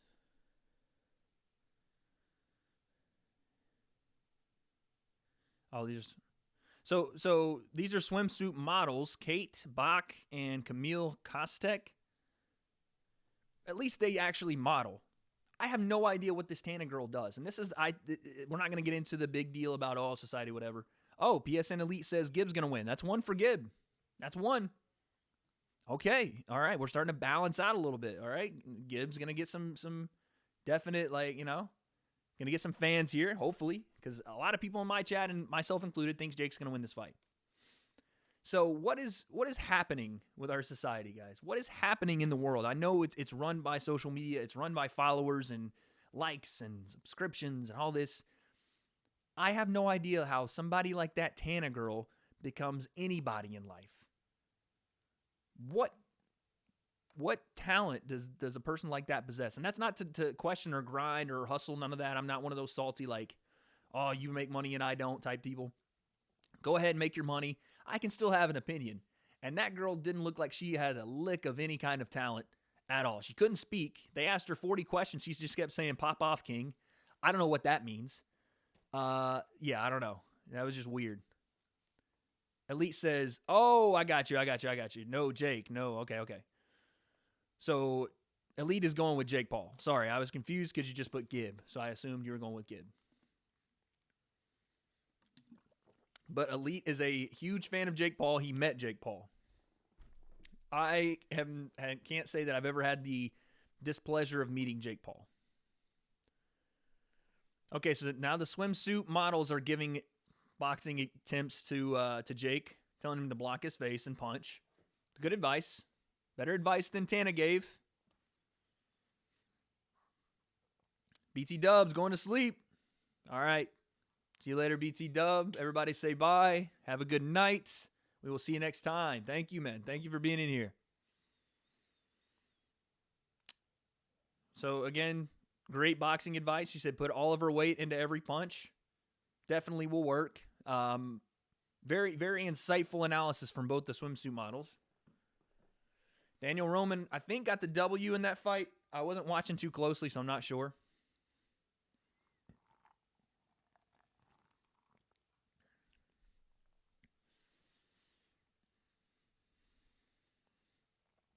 I'll give Logan some credit. He's been on stage.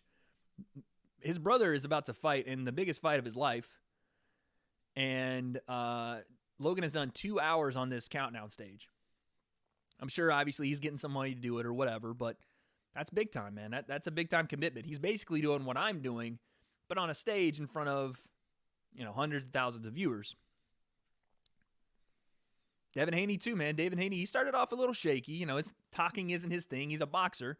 But the more he does stuff like this and the more exposure, and listen, if you want to talk about somebody that's in the right position for this kind of content, it's Devin Haney, a guy that is a undefeated champion boxer, only on the rise. He's young. I think he's only 21 years old.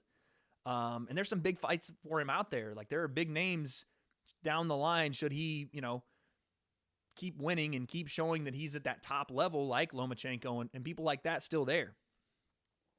So this is a huge opportunity for him to kind of, in a sea full of influencers and non-fighters who are fighting, there are actually some real killers up there that are, the exposure from this does help them. So this is good for Devin to not only be on stage, be in front of the camera, but also the experience talking more. Like being in front of that camera and being able to talk more and more is just going to help him.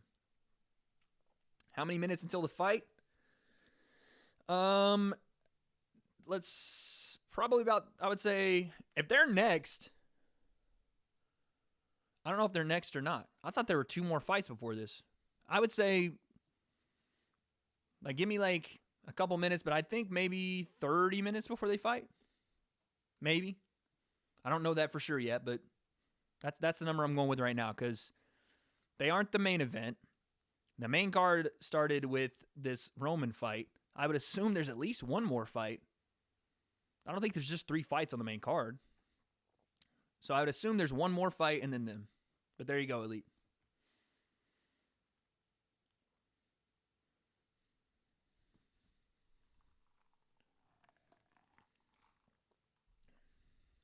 Oh, that's right. Tevin Farmer's fighting next. That's right.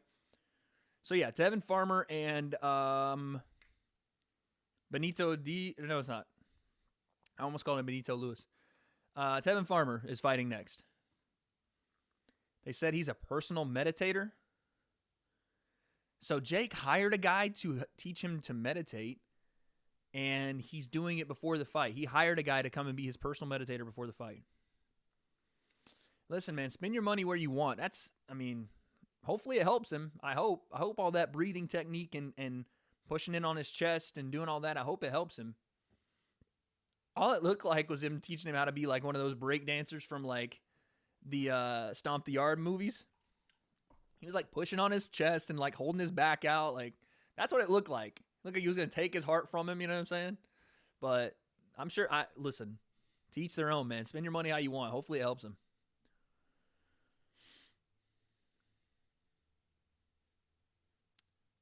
Yeah, so we can not get stressed. I guess, yeah, I don't know if it takes necessarily a personal meditator in there with you to not get stressed, but I have heard of fighters having a mental coach. I've heard of big-time fighters, big-time athletes working with mental coaches and stuff like that, but I don't know, it just looked weird what they were doing before the fight.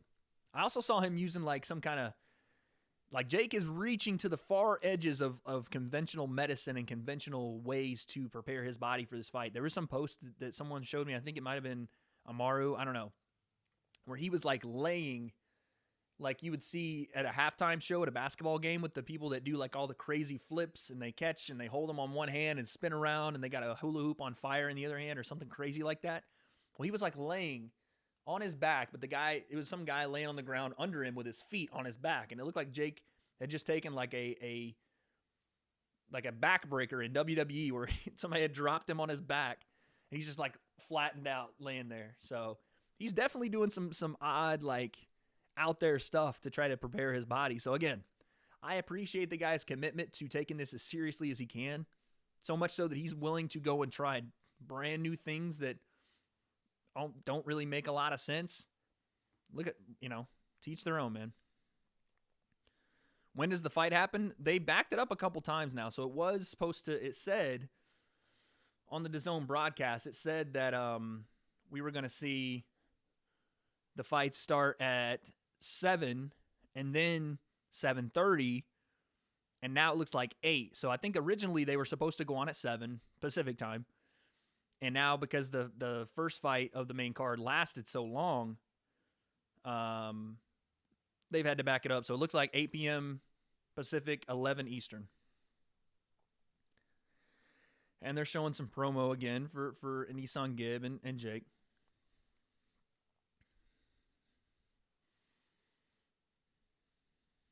They're going to ask Devin Haney what he thinks of Gibbs' chances. This is the actual only credible fighter that they've asked about this all night. So we're going to see.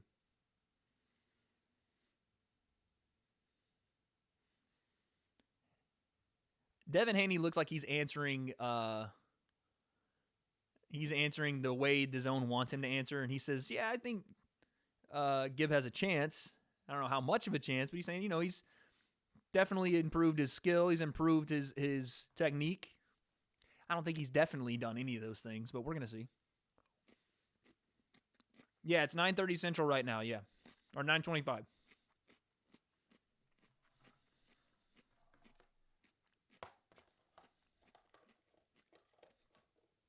They just asked Logan if he's going to fight Jake should he win.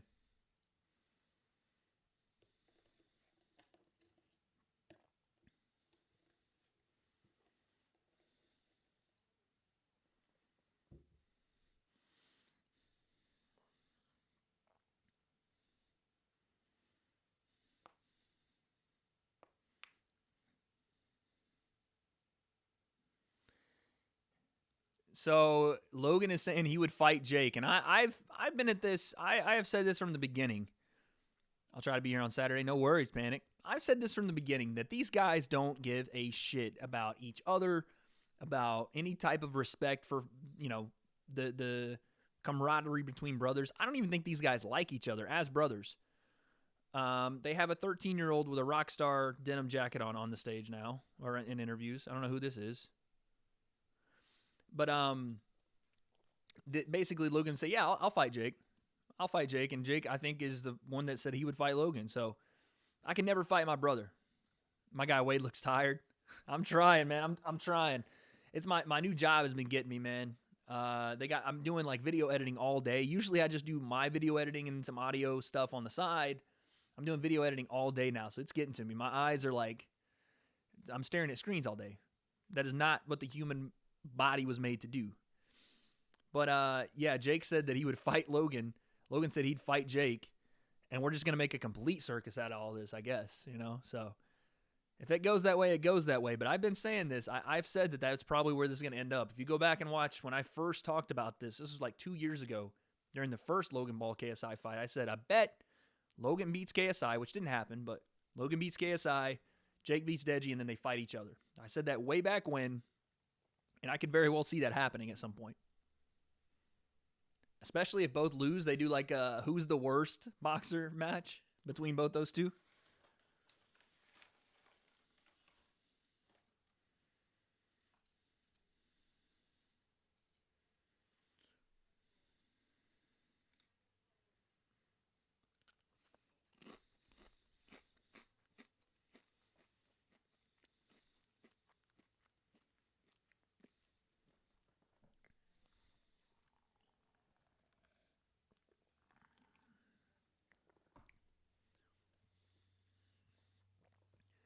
I don't even know what's going on, who these people are. They got King Batch on stage now.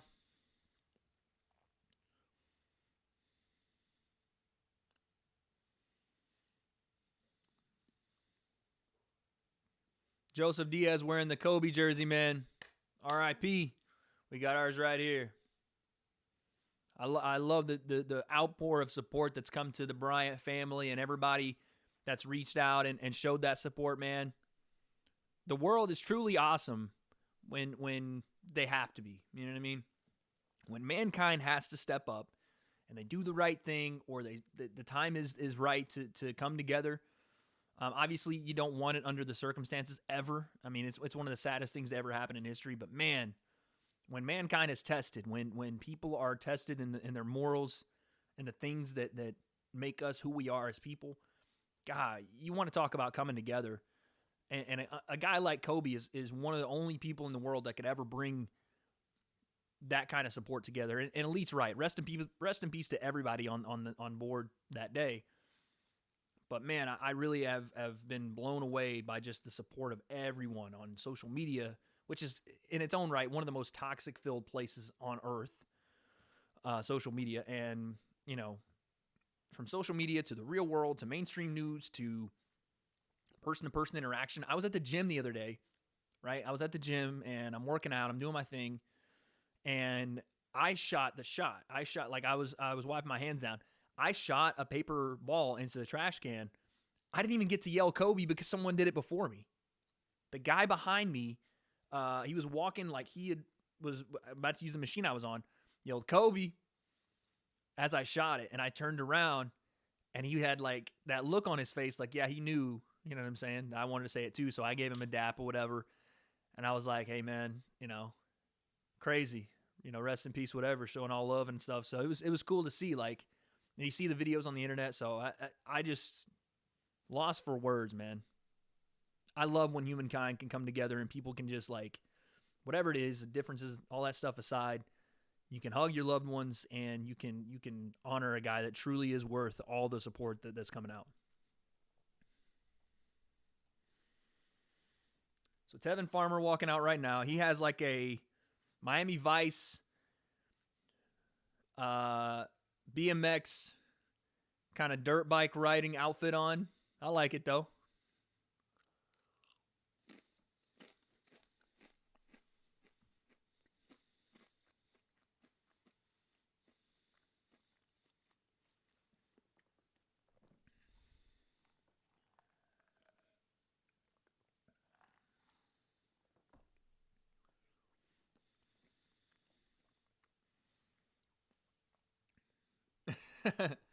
So King Batch is on stage.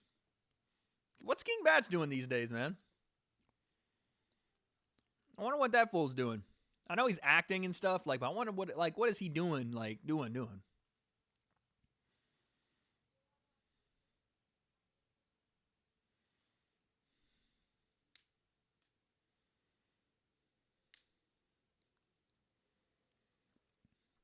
So we're on a DAZN boxing broadcast, and they're talking about the cupping stuff and how that looks on your back, and this just the complete panel has just gone off the rails. But it's perfect for this kind of event because this entire event is just off the rails. But they're talking about how it looks like a giant squid attacked them. That's crazy. I didn't know King Batch was still out here doing the entertainment stuff. I thought he had kind of just gone away or fell off or whatever. I think this is the fight before Jake and Gib. I think this is the only fight before them. So we only have whatever happens here and then them. How many rounds this fight? I'm assuming it's another 6 or maybe a 10. Because if they slated this fight to go on at 8, Jake and Gib, and this fight hasn't started and it's 7:30, I doubt that there's going to be another 12 threes.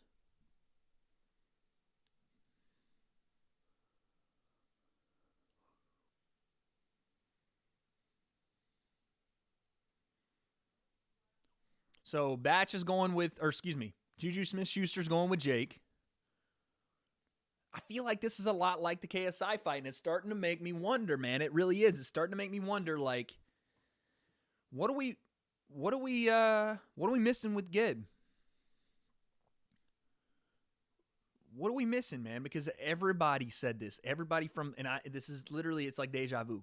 When we watched the Logan Paul fight, when we watched the Logan Paul KSI fight, everybody from the pre-fight panel to the announcers to everybody, it seemed like they interviewed pre-fight. Myself, chat included, we all had Logan for the most part. Now, the world, it seemed like, people that weren't boxing experts or influencers or whatever, had KSI. This seems the same. They did a panel, or they did a poll, I guess, from DAZN. They just showed it was like 150,000 people voted that Gib was going to win this fight. Yet everybody that seems like they know something about this is saying Jake's going to win this fight. Even Devin Haney picked Jake, and I think that might be because Devin Haney is like a good friend to Jake, but God, man, if I get this one wrong too, you know what it is? It doesn't even show that I don't know what I'm talking about if I get these wrong. It almost maybe shows that I do know what I'm talking about because these guys are not the professional fighters that we normally cover here. So it's not as big a deal if I get them wrong, right? Like, you guys can't discredit me, say all this. Like, it's just because they don't know what they're doing. Who is this guy? This guy has a tattoo here and pretty much everywhere else.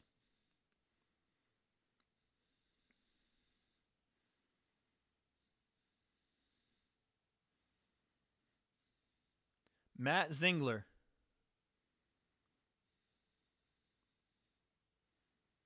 Who is Matt Zingler, guys? Chad, help me out. Who is this guy?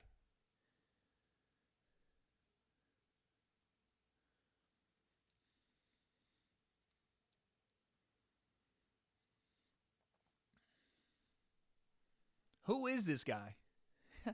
I'm just so confused by what's happening in this black carpet event they got. I haven't seen a single person that looks like anybody that makes any sort of sense.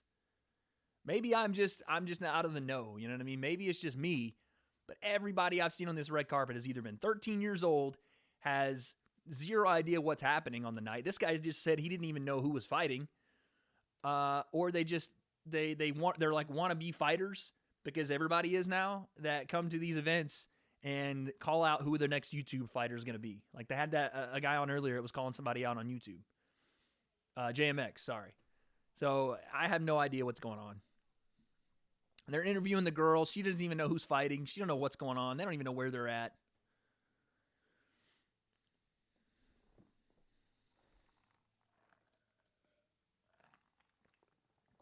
And the DAZN girl, the announce girl, she's like surprised that they don't know what's happening. She's surprised that they don't know who's fighting who, what's going on, what's happening at all. She's like surprised at that. What do you think's gonna happen when you walk up to freaking Prison Mike and interview him about like what's happening in the fight tonight? When he just turned up because he saw some carpet and he's got a chain hanging down that's probably worth more than my life. So he had to come and see what was up. Also, this is a 12-round fight with Tevin Farmer. So if this goes the distance, we could be waiting on the Jake fight a little bit longer. They're showing the promo again. Actually, we're going to watch this Tevin Farmer fight while they run these promos and stuff, man. We're going to watch this. This is actually a good fight. I mean, not that the other ones weren't, but this one's... The name appeal of Tevin Farmer is interesting for me, so I'm going to watch this. Woo! Straight left from Farmer. Like that. JoJo is from El Monte, I think. He's from California. JoJo Diaz. Nice right hand to the body right there from Farmer.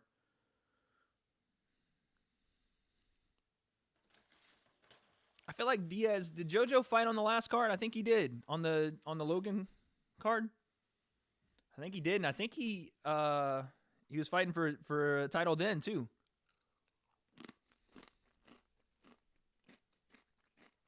Nice head movement from Tevin.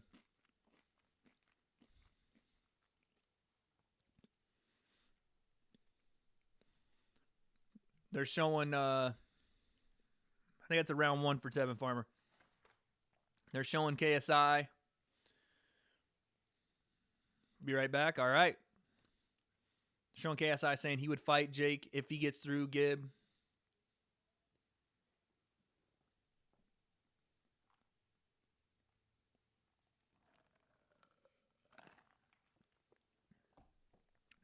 I'm watching the chat for the pre-fight panel here. A lot of people are thinking Jake's going to win this in the chat there.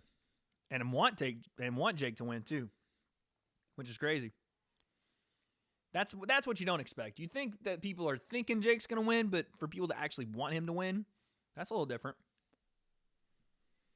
I really don't care. Win or lose. My man Amaro already set up the freaking... So Amaru said, I didn't even see this. Amaru said earlier, they're telling Gib to take his jab, but he needs to watch for Jake hook, right uppercut. But like I said, Amaru already got this set up. Me and Jake are gonna be sparring. Hopefully, you know, if Amaru's got the end like we think he's got the end. I mean, he got the DM back from Jake, so you know what I'm saying. He needs sparring partners. I'm here. Sparring partners. If you get leaks out of Jake's camp next fight, he got knocked out in camp. I'm just saying, you know where to come and find me. I'm not gonna say who did or didn't do it, or if I was involved, but I'm just saying, you hear something out of Jake's camp next fight that my man got slept in camp, you know where to find me. BT Dub said, who's winning? Jake and Gib are not fighting yet. They are about to get warmed up and fight right after this Tevin Farmer and JoJo Diaz fight. But out of that fight, I think Tevin Tevin won the first round.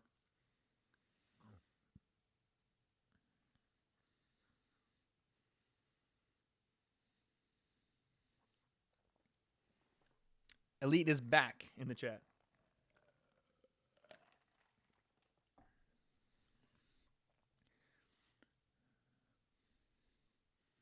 Logan, I mean, it's 100%. Logan says, listen, people want to come and see Jake lose, and they love to make memes out of Jake on the internet, which is true. Oh, JoJo Diaz's eye is bloodied up. If you guys are watching this DAZN card right now, JoJo Diaz's eye is bleeding badly. I want to see, this could be a precursor for how they deal with this if it gets worse. And I want to see, because it's almost guaranteed if even in the clinch, if Gib gets a shot on Jake's nose, he's going to start bleeding. So I want to see how this is handled.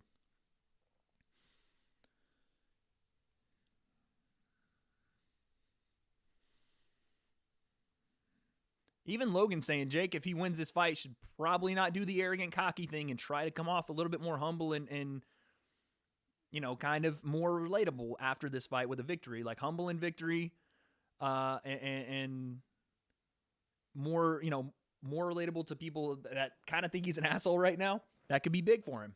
That could help him out going into that KSI fight.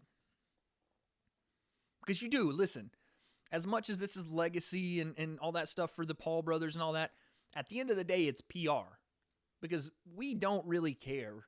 At least I don't. I don't care who wins a boxing match between Jake and Gib. I think people just want to come and watch the show. Now, people do want Jake to lose. But if he wins, there is a more important aspect of winning than just the actual W. For Jake, you are in the public eye every day. You are sometimes public enemy number one for YouTube fans and social media fans. People love to hate this guy. So for you to turn that tide, do the Conor McGregor kind of face turn and be able to resurrect your character, maybe it is a good idea to take a page out of that book and come out with a little bit of, you know, humility after the fight. But and I don't know Jake, but if I know anything about how Jake has treated publicity and getting his name bigger, I think he's going to take a big shit all over that and go after KSI right away. JoJo Diaz has a big cut over his right eye. Big time cut. Two rounds to Farmer.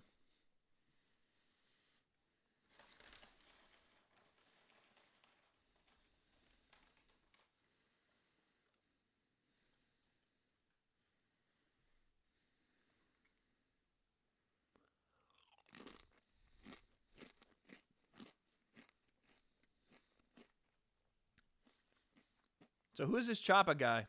Because I heard Amaro say something about him in the chat.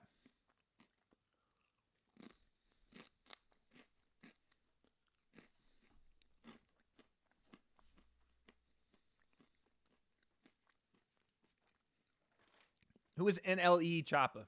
Is that somebody from Jake's like crew, or is that just like a young guy that's rapping? And and whoever he is, does he have good stuff? Does my man have bars? Because I can judge the bars too. And listen, right now the YouTube king in boxing, no, not boxing, in rapping is Quadeca by far. As far as like battle rapping, like diss tracks, whatever, and music, Quadeca I feel like is holding that crown. That's just me, but I think he bodied KSI. He made a great song that it's not a diss song or whatever. He made that song afterward. That song's really good. I'm thinking that he holds the strap right now as far as YouTube rapping.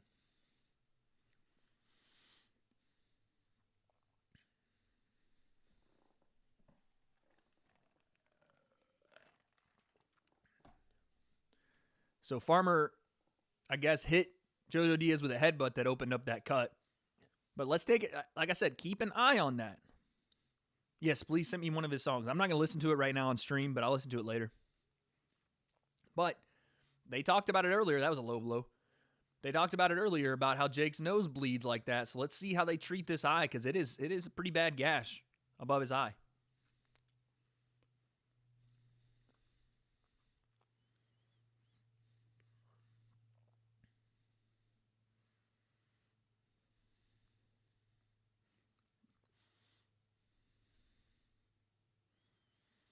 Devin Haney giving some good insight right there about headbutts in boxing and how some guys do, you know, it is that sweet science, right? The inside is the term dirty boxing comes from MMA, but it's also in practicality very much so used in boxing. The shoulder strikes that you saw from Conor McGregor, those things, while not as explosive and powerful as Conor threw them, they're used in boxing all the time in the clinch before a referee separates.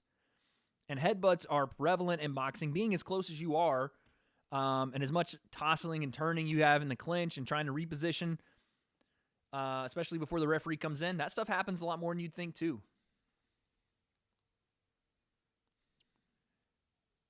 Devin says he doesn't think this fight's going 12-4 rounds with that big cut on his eye. Not good. Not good. Conor McGregor is the GOAT, or is a GOAT. I wouldn't say he's the GOAT. I'd say that's Jon Jones, but Conor McGregor is the GOAT as far as the biggest star MMA has ever seen and possibly will ever see is Conor McGregor, by far. I mean, that guy, I could sit here and talk for 8 hours straight about Conor McGregor and the things he's done for the sport and how just special he is as a person and the things he's been able to accomplish in his career. Crazy. But as far as the actual, like, who's the best, greatest fighter of all time, it's Jon Jones, in my opinion. Jon Bones Jones. I think Jon Jones, over any generation, you give me Jon Jones versus Prime, whoever, and Jon beats him. That's what I think. It's not proven yet, but that's what I think.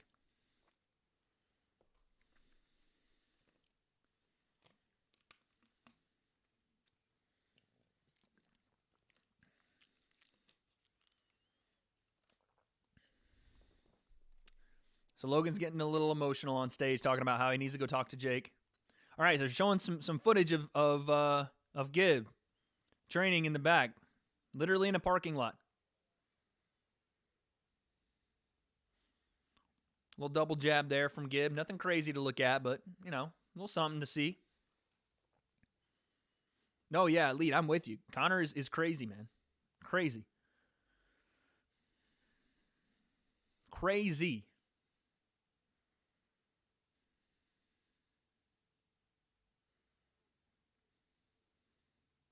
Dang, Logan, listen, man, as much as I want to sit here and nitpick at stuff that Logan's doing, you want to talk about a guy that is so true, like, he's telling the truth right here. I don't know if it's because of what's going on with behind the scenes, like with him and Jake or whatever, but Logan said, look, man, I think you guys know this, and so do I. This thing has haunted him his entire life. Jake is trying to get out of my shadow. He is trying to fulfill what he thinks is his destiny, and getting out of my shadow and becoming his own person, not being little brother Paul. That's a tough thing to say to the entire public. Like, even if that's a thing between those two guys, that's pretty deep and honest to say in front of the world. Like I said, I think we all kind of know that, but for Logan to say it, that kind of confirms it, that is the case. And that's relatable because we all have that, right? We all have the little brother syndrome and sometimes big brother syndrome, you know? Like, I have 3 brothers, and for the longest time, I wanted to just be the best of all of us, but now I know that my little brother is the best of all of us, in my opinion. Actually, I think all 3 brothers are the best of us, and I'm kind of the left out, kind of still trying to figure it out guy. But every family goes through that dynamic where, you know, you have that little brother syndrome. The little brother is always trying to get out of the shadow, and then sometimes they do, or the big brother sometimes is overshadowed by the young brother, and he's trying to figure out his own way. So that's kind of cool to hear that. I feel like what we need more of from the Pauls is that, you know, a little bit more relatability, a little bit more like of that guard kind of coming down, and not so much the clickbaity, like, douchebaggery, you know, excuse my language, but I think they would be able to, at this point, like, I understand what it took to get to where they're at. It's not necessarily going to be as easy as being genuine all the time. Even though some people can do it, and we're going to do that here at the W.A.D.E concept. You guys will never see me go Hollywood like that, but I think this would be the time, just like with Conor, this is the time now where you can kind of reel those fans that once were there back in. That same demographic that you took over to start YouTube or to start your YouTube rise, you can take that demographic back as they get older by being genuine. That's just what I think. PSN Elite says 11 minutes. I don't think it's going to be 11 minutes, my man. I think it's going to be more like another 30.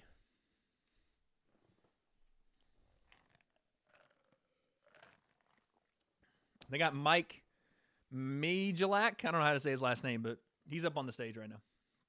I'm going to use the bathroom, guys. I'll be right back. 2 seconds. I'll be right back.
All right. Oh. What the heck was that? All right. I'm back. We got more footage of Gib warming up.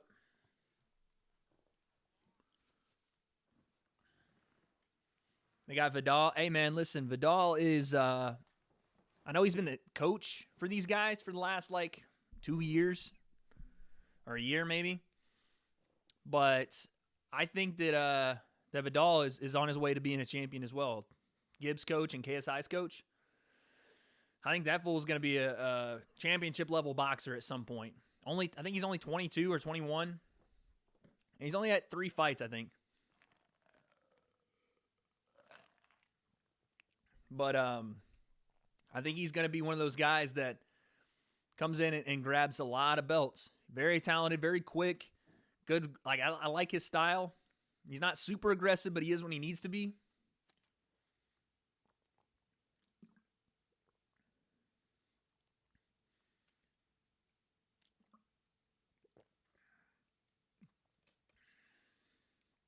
They're showing the decision from the last fight, from the Logan fight.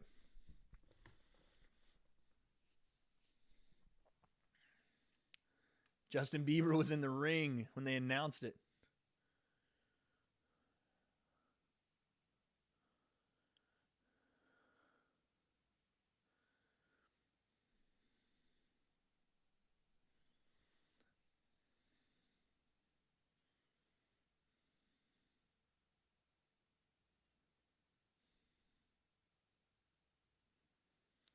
My man Jake is that dude's a wreck, man.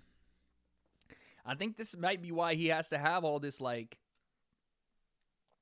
meditation coach and all this stuff in his locker room. He seems mentally like just a roller coaster, emotionally just all over the place. And I get it. It's his brother fighting. I understand that, but man, it seems like this dude just cannot control whatever it is that irks him and burns inside of him about KSI. It feels like KSI just gets under this guy's skin so bad. All right, so they got Gib doing some moving around in the parking lot. Jake's kind of hanging out in his tent. Jake said, hey, remember to be loud in the corner. I think he's talking to Shane. He said, hey, be loud in the corner. It's good, though. That's good to have that kind of communication. I don't know how packed this arena is going to be. It's not going to be as big as what it was for Logan and KSI, but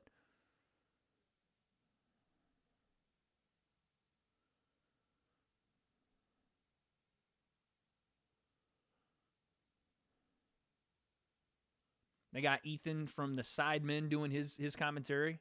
He actually makes some good points there. Basically what I said earlier about guys that don't have experience being able to try to handle that kind of pressure that a guy like Gib, who isn't necessarily the most technical boxer, but coming forward like he will and does sometimes cause problem for guys.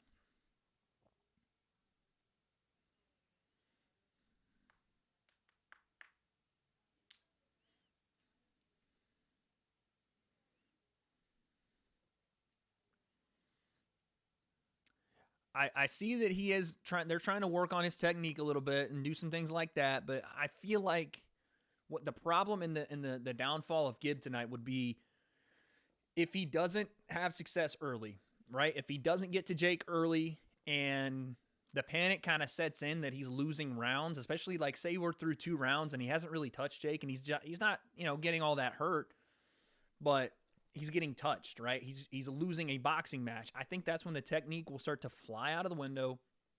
And I think that forward pressure that Gib has will lead him into trouble. Because then it becomes more wild and it becomes more frantic and you start to trip over your own feet or you start to have your feet in the wrong place and you're off balance and you're throwing shots. And like I said, Jake's not the most, technical boxer in the world, but he has good instincts. And I've seen him, even in small portions, that guys that pressure him, I've seen him be able to deal with that somewhat. And if he can land one of those check left hooks or he can land a nice right straight down the pipe and there's any kind of power behind it, when you meet force with force, it almost doubles that power.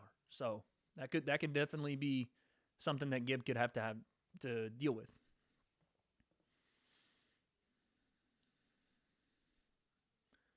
I feel like they've already asked Devin Haney this question, but see what he says.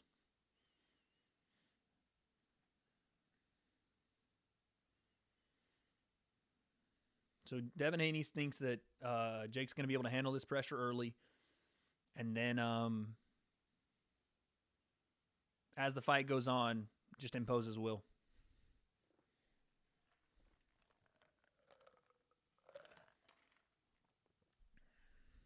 Woo, Diaz lighting up Farmer with some shots. What's up, Amaru?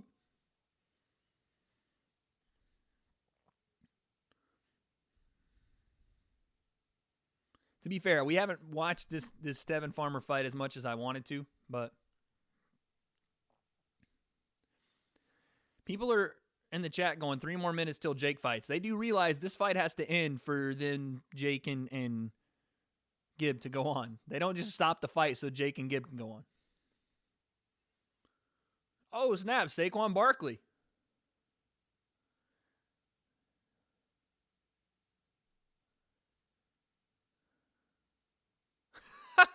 Mike is sitting next to Saquon Barkley, and he couldn't be happier. Saquon Barkley, the running back for the New York Giants, one of the best in the league, if not the best running back in the league. Explosive.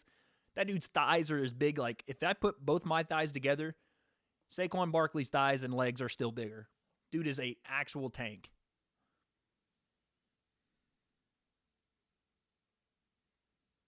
Vine stars.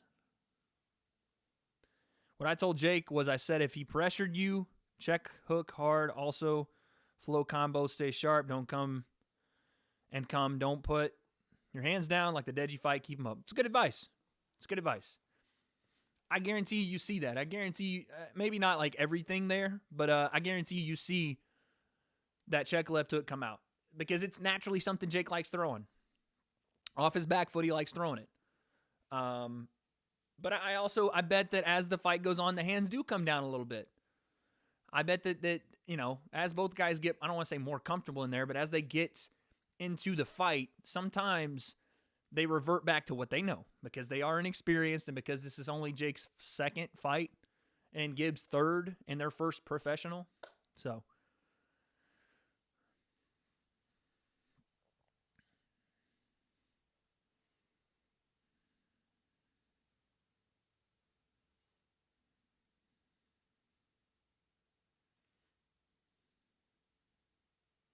Oh, okay, so they're asking Devin Haney about Ryan Garcia.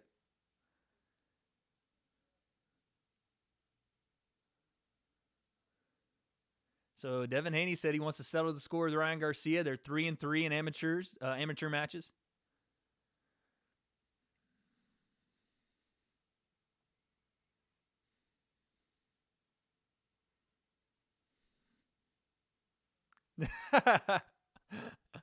Devin Haney, man, he's doing a lot better job on that panel, man. He's loose now. He's talking more. Like, he's doing a good job. That would be a really fun fight to watch Devin Haney and Ryan Garcia go at it. They've already fought 6 times. In amateurs, 3-round matchups, so it's not necessarily an actual representation of what would happen over 12 rounds. Even though they have fought 6 times, so technically they fought 18 rounds. But I'd like to see it at the pro level. I think we all would. And it'll probably happen. I mean, they're both undefeated pros. They're going to have Saquon hit this bag. I know they are.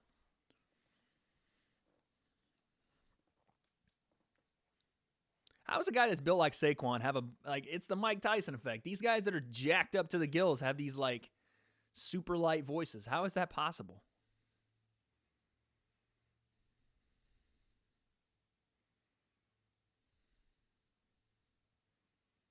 Mike just asked Saquon if he'd seen anything about the Logan and Antonio Brown back and forth. That fight's probably not going to happen because Antonio Brown is fighting off a case and he could possibly go to jail. So I don't know how that's going to work out.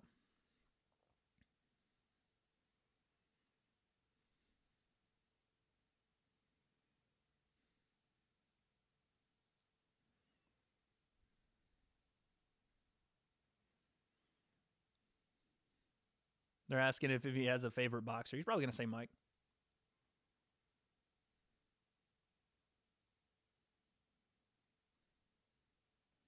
Mike Tyson, there it is.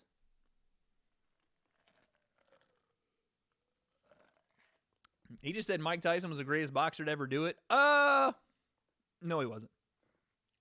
In his prime, there was not a lot of guys that would beat Mike. No, I agree with that. But you can't say a guy like Mike Tyson was the greatest of all time when Evander Holyfield says otherwise.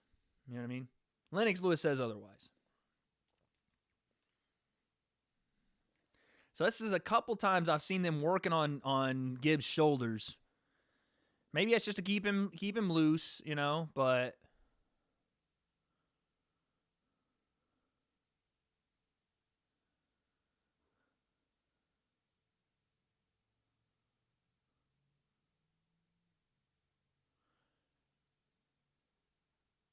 so Saquon's about to hit this bag. If Saquon doesn't rip the bag off the machine, I'll be disappointed. He might not know how to punch, though. He might not know how to throw a punch. That might be Saquon's detriment because this dude is power personified. His back is as big as a double wide trailer. Like, this guy's huge. His jacket has the word kingdom on it, and it looked like he's going to stretch it out. Oh, he didn't even do anything. He just kind of threw his arm out there. That's going to go to 7. Oh, no, it stopped. He barely threw his arm out there. He barely, flicked it, and it got to 500. That's crazy.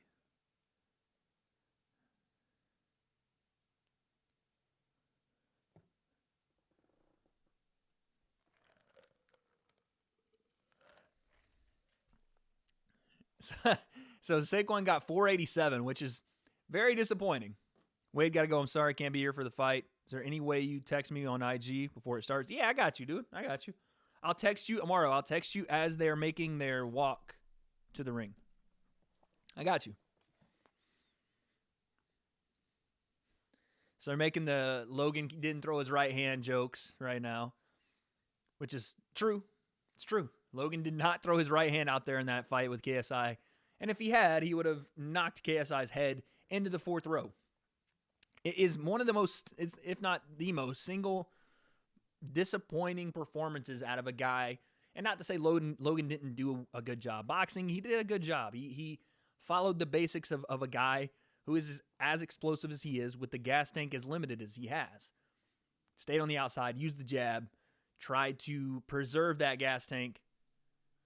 And just the last part of that equation was the most disappointing. He didn't let the one shot that could have ended the fight go until he did, and it landed and put KSI to the canvas. And then obviously the stuff after that, but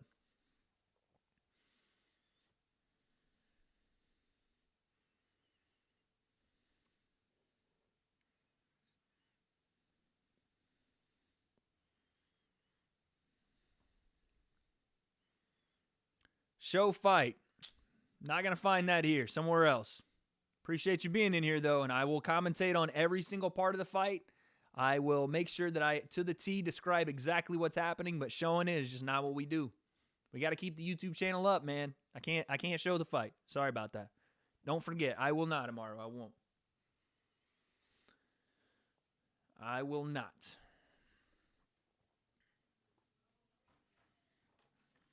How do you say it? Tulix? Tulix. Sorry, man. Can't do it.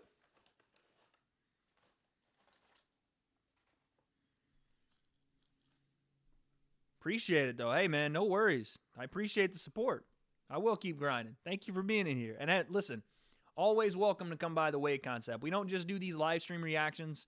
We do weekly podcasts, combat sports podcasts, MMA mostly. But we dip our toe into boxing, and anytime YouTubers are involved, it's my platform that I'm on too, so we get involved. So, my man, show up whenever you can. We'd love to have a good time over here.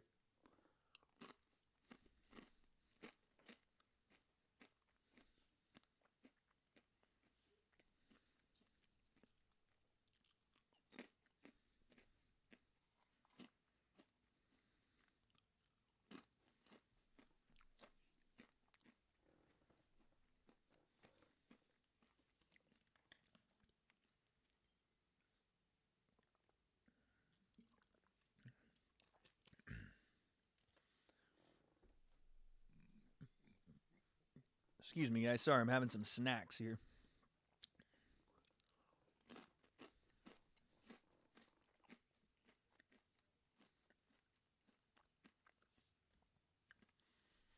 All right. Let's take a look at this Tevin Farmer fight. Round 9 of the Tevin Farmer fight. So we still got 3 rounds there, barring any kind of knockout or stoppage. I haven't, to be quite honest, I haven't been watching enough to know who's winning this fight. I saw W.A.D.E doing some really good work in the last couple of rounds, to the body especially.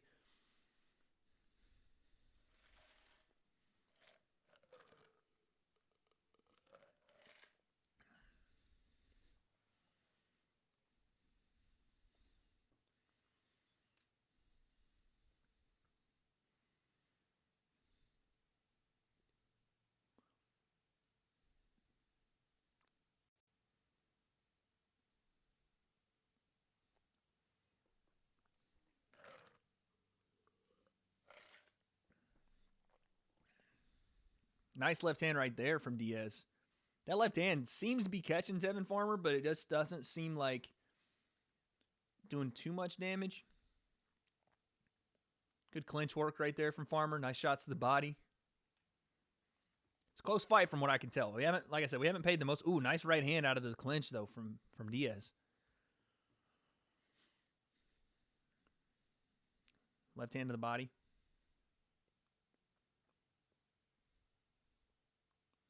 I said, watch the low blow. Looked like he hooked the head and hit. That's kind of interesting. He got a warning for hooking. Diaz got a warning for hooking Tevin Farmer's head and then hitting him with an uppercut. That's the same. I mean, granted, Logan dropped KSI with a punch, but that's the same punch that KSI got dropped with and also had the 2 points taken away for. So that's interesting.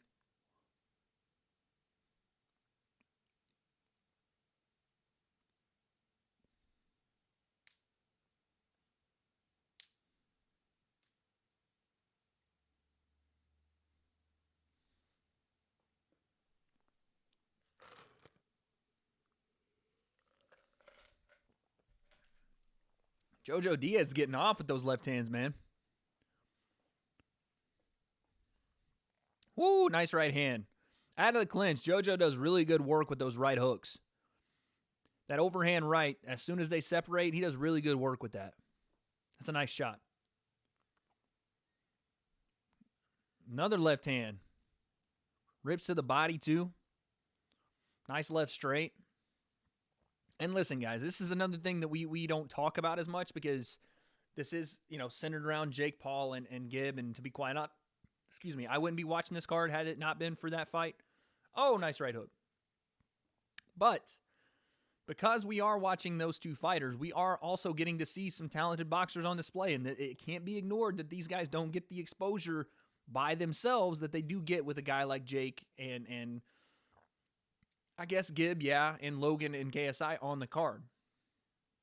That's a big deal to have. So these guys are definitely some of the most talented fighters on the planet, but they do not get the recognition that they are getting today. So that's another reason that these guys, that DAZN is seeing the opportunity that Logan and Jake and KSI bring to the table. It is this exposure.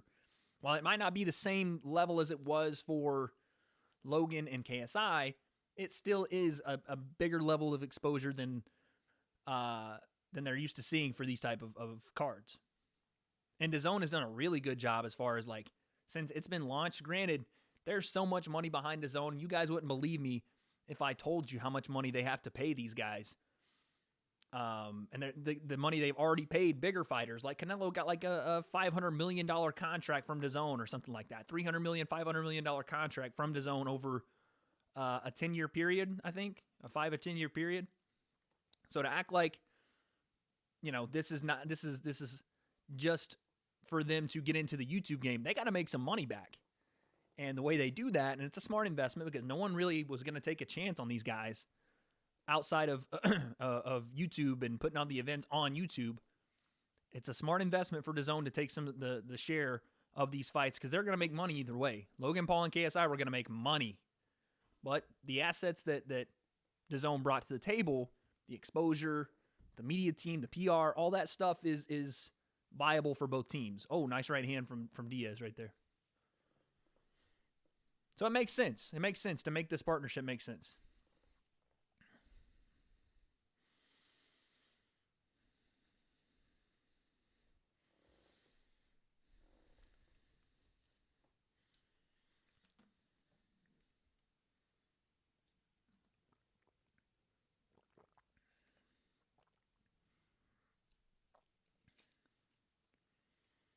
All right. They're showing another promo.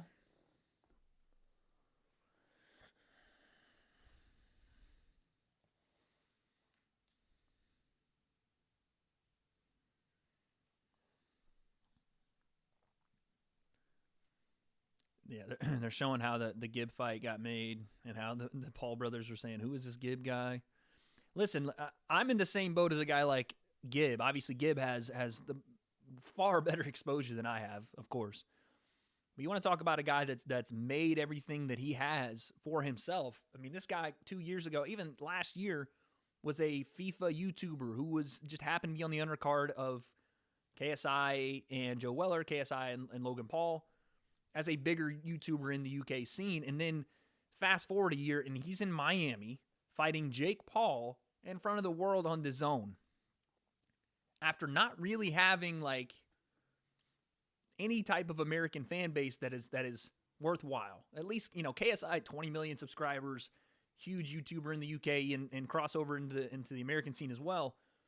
But Gib has manifested this kind of out of nowhere. And this opportunity is once in a lifetime for a guy like that. Like I said, not a lot of risk involved here for Gib. Not a lot of risk at all. I mean, all the risk almost lands on the shoulders, squarely on the shoulders of Jake Paul. Talking about defending the Paul name. Talking about the redemption arc of the Pauls. The fight with KSI on the line. The 20 million subscribers on YouTube. The whole world watching. All that stuff. And they know who Jake Paul is. Only a part of the world really knows who Gib is. So if he loses, he loses. Jake goes and does his thing. If Jake loses and Gib wins, oh my God. A megastar created. And he did it himself. You got to give a guy like that credit. If Gib can come in and pull off this crazy, crazy upset, I don't know what the odds would be for this fight. The Vegas odds are, but I would have to assume that Jake is a heavy betting favorite. Heavy.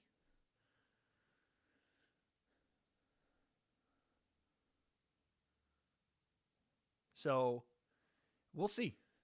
We will see what happens with this. I still can't tell what that is on Gibbs shorts. And why do they have him outside in this warm-up? Why do they have him outside? Like so Gibb is on the concrete doing his warm-up outside, like beside a van. Why do they have him out there? Is that Eddie Hearn? Like, why is he not like in a locker room somewhere? That's not Eddie Hearn. Never mind. That's not like they don't have him in like a locker room or like anywhere like isolated from the media so he can do his warm up and get ready. I know they're trying to get him ready for their walkouts and stuff, but maybe it's I don't know. That's weird how they have that. Like, he's just like out on the street in the parking lot, just like doing his warm ups and stuff.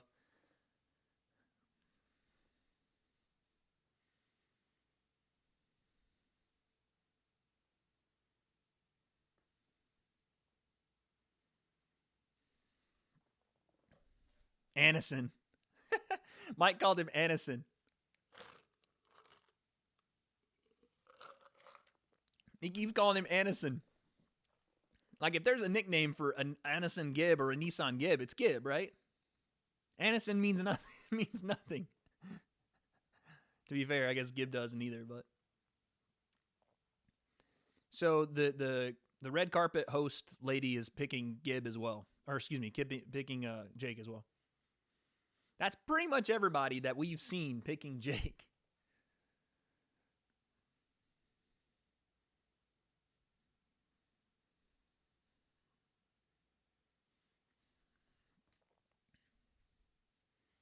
Listen, I'm casually watching this Diaz fight, and the more I watch it, the more it looks like he's turned this fight around. This is round 11 that him and Farmer are in, and it feels like every time I look over and glance at that fight, he's landing big shots. Ripping that right hook to the body, coming over the top, left hand upstairs. 1-2. He's getting ripped to the body too, though, so this is good back and forth. It's just hard to tell because I'm not really watching it, but it looks like he's come back and really put a big pace on Farmer. Oh, nice double right hand. Oh, he catches Farmer again. Jake showed up to the fight in a tank.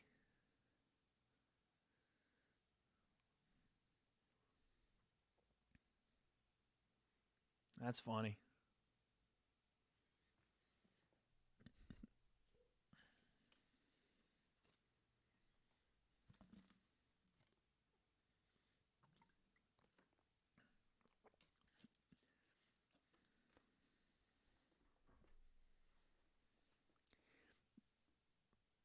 Oh, nice. Again, nice right hook there from Diaz.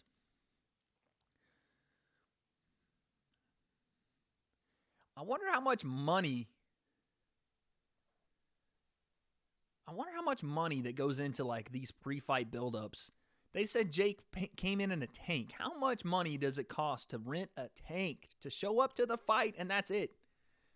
And there weren't any, I mean, listen, I don't know. I didn't see it, but it didn't look like there were any cameras out there to see him roll up in this tank. So what the hell are you renting that for? Kevin says, hey, how's it going? Going good, man. We're just waiting for the Jake Paul and AnEsonGib fight. It doesn't get easier saying that guy's name. But yeah, we're waiting for that fight. It's up next. We have one round to go with Tevin Farmer and Jojo Diaz. Looks like a close fight. I haven't even really been watching. I'm disappointed in that.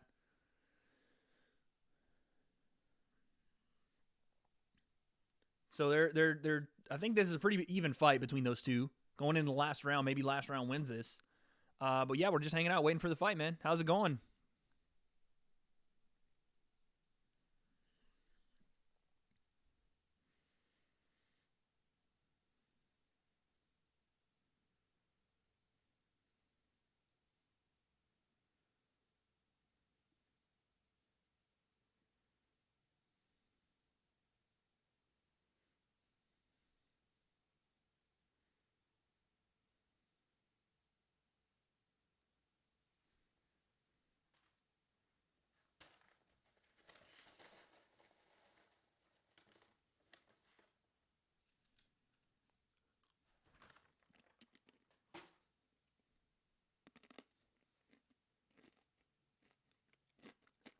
I have no idea who they're talking about. Ethan doesn't either. Ethan's just on stage at this point. He doesn't care what's happening.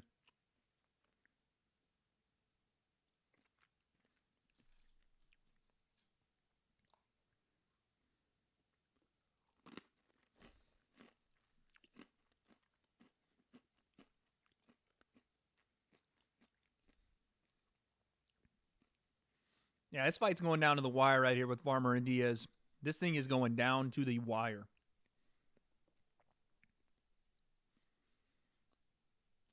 A minute 55 left.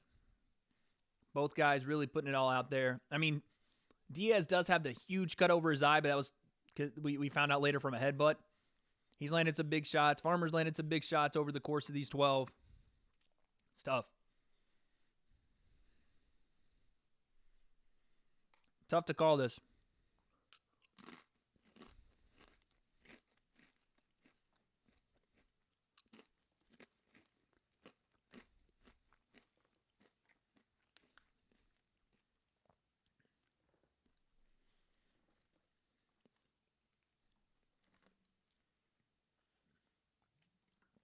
Nice right hand again from Diaz.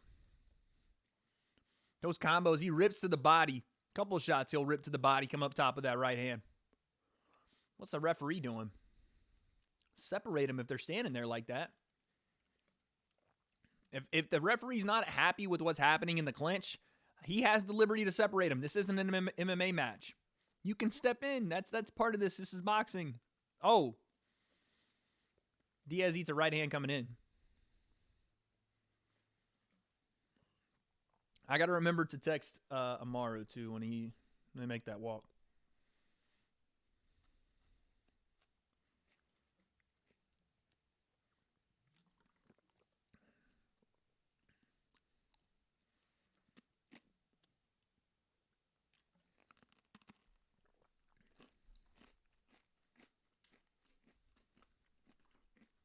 Here we go. 10 seconds left. They're swinging.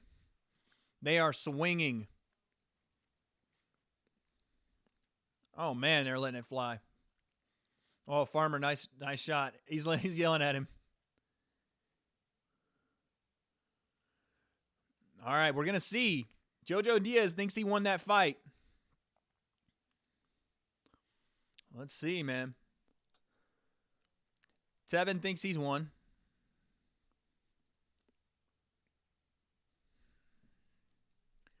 All right, I'm going to text Amaru.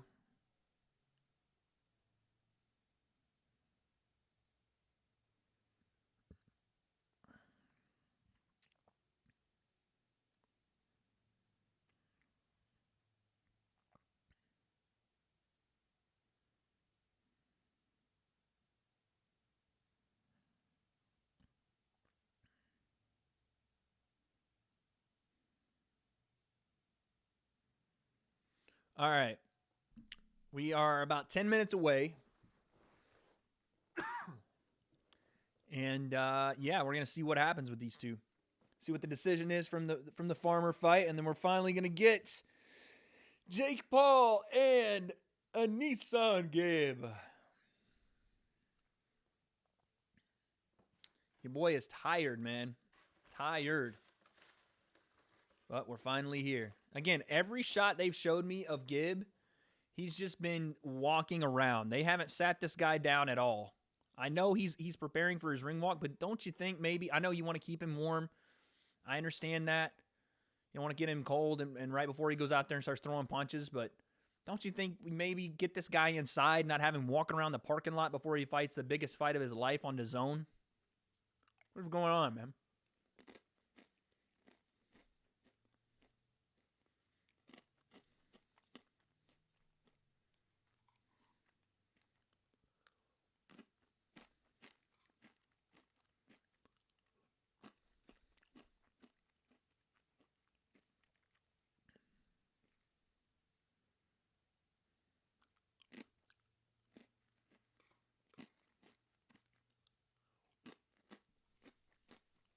They're on in 10, yeah. Amaru, they're on in 10.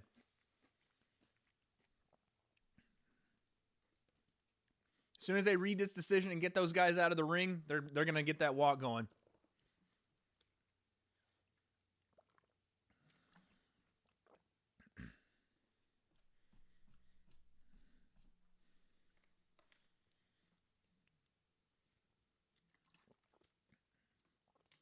All right, let's see who gets this decision here. They got their spotlighting Jojo Diaz Kobe jersey.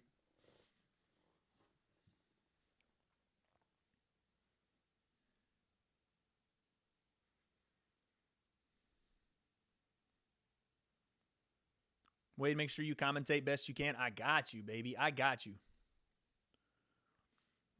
I don't even have a B and C game, dog. When it comes to this commentating shit, A game only. I don't even know like what that means to have a B and C game. Like, yeah, people say bring your A game. That is the only game I bring to this. My A game. Every single time. I got you. Jojo Diaz just took the victory over Tevin Farmer. That is a big, big win.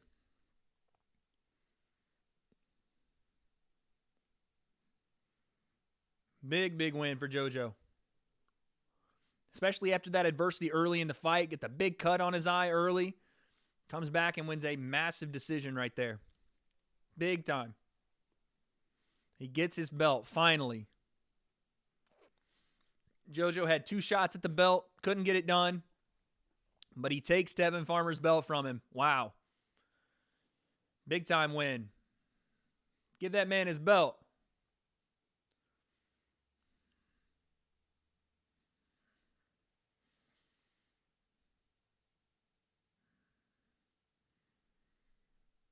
Big time win right there.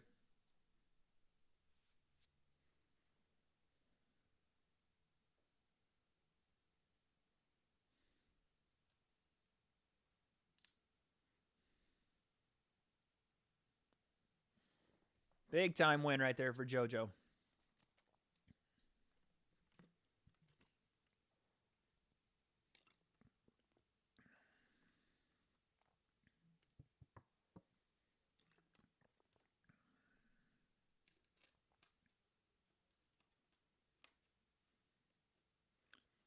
Listen, man, Ethan might not know necessarily the ins and outs of boxing and you know, by no means is he an expert and by no means am I, but when you get this guy Ethan on camera talking about fighting and just the experience he's had over 2 times kind of covering it unofficially, this guy does a good job, man. I can appreciate it. He does a really good job. Look at that cut on freaking Jojo Diaz's face. That man is opened up. Look at that. That cut is a wide open gash. My God.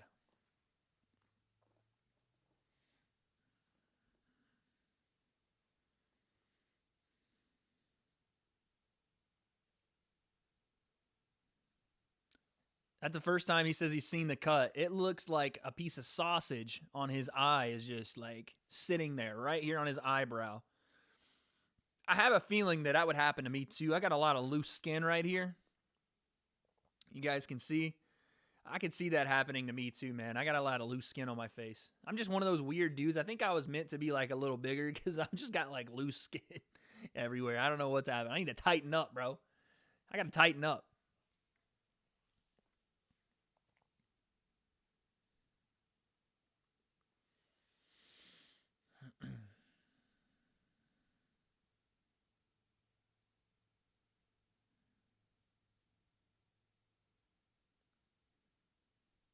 That is a good point. Again, Ethan's making good points, man. This boxing stuff, when you watch a boxing card, they sometimes, especially for these Canelo fights, if they have them going on at a certain time and the fights are over 30 minutes before they're supposed to go on, they will wait. They will wait on the broadcast. They will sit there and make you wait until that main event. So are you basically just going to say what's going to happen? I'm going to be commentating like I would be if I was at the actual fights. The people that commentate the actual fights, I'll be doing that for you guys. I guess you could call it a voiceover, Hagen. I guess so, yeah. So, yeah, I guess that's what I'll be doing. I can't show you guys a fight if that's what you're asking. No, I can't. But I will be commentating on it. So, if you don't have the DAZN app or you can't buy it, you can come here and listen to me and I'll get you. It's like the old school radio days, right? So, I'll let you guys know exactly, verbatim, per the second, what's happening. Of course, Hagen, thank you for being here, man. Appreciate that. Appreciate you being here. Had some new people in the chat tonight, man, like Toolex. I think it's Hagen. I hope I'm saying your name right. Kevin, and then some other people, man. We had a new sub, too. Had a new sub earlier, so, man, awesome support tonight, guys. Thank you. Appreciate it.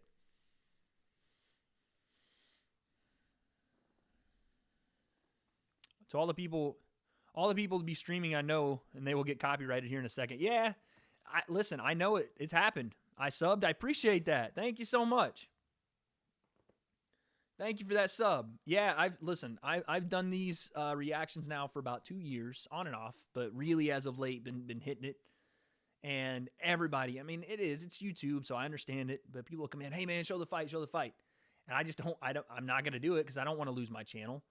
But every fight, some of the bigger YouTubers I've even seen, I mean, and it gets copyrights so quick, and that stream gets taken down like that. And if I don't know anybody's personal stuff, but if you already have strikes on your channel, if that's your third strike, your channel's gone. So I don't even mess with it. I think this is the best way to do it. No sound, no anything. And I know it's not the most aesthetically pleasing, but I guarantee you if something happens in this fight that would have been crazy to watch, I can relay that through my interaction. If you've seen my streams before, I get wild. So I can definitely relay that. Who do I think's going to win? I think Jake wins. And that's not even to say that I want Jake to win. I don't like the kid. I think he's a weirdo. I think he is the stupidest successful person I've ever seen. But I think he's going to win. I think he is, for all intents and purposes, like all the bad things I can say about Jake, he looks like a somewhat decent athlete, picks up on boxing pretty well, has good instincts, and it looks like he knows what he's doing in there. So I do think he gets this W. I think it's a decision, though. I don't think that we're going to see anybody get knocked out.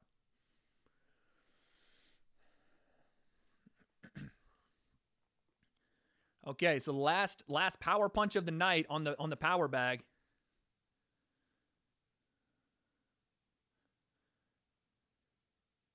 Oh, she hit it. She smacked it. 400 on the power puncher. Holy cow. Oh yeah, he definitely plays a character. We talked about that earlier, Hagen. We said that Jake Paul is the best troll, the best, like, I don't even know how you say, the best. He's really good at being a bad dude. He's really good at making you not like him. I don't know how he is in real life. I've never met the kid.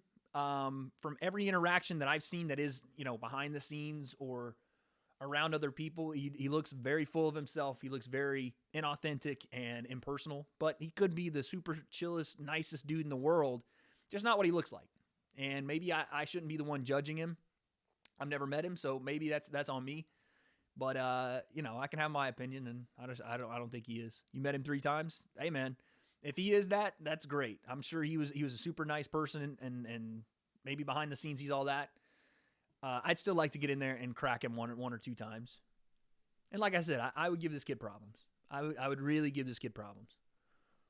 And that's not even like tooting my own horn, because again, I'm not a professional at all.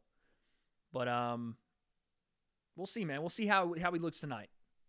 I want to see how he looks tonight, because I watched this training footage. We have a reaction video or the breakdown video for both the fighters. And obviously he's a great entrepreneur. We talked about that earlier, but I do want to see like where his improvements have gone in the last year and a half. They say he's been nonstop training, nonstop everything. I want to see it. It says you box. I'm a Muay Thai. I practice Muay Thai. So kickboxing, the art of the 8 limbs. But yes, I do. I like to box as well. I like to train boxing as well. Most of the sparring I do would be in the Muay Thai realm, though. Hagen. That would be I wouldn't say expertise, but that would be where I am familiar. I've been getting this itch to get into jiu-jitsu, man. I don't know why. I've been really wanting to grapple lately. I think I'm going to start doing that soon. I really, really want to get back into that. All right. Are they going to make the walks now? Here we go. It's happening. Okay, Wade. Tell me what song Jake comes out to. I got you. Let's do this.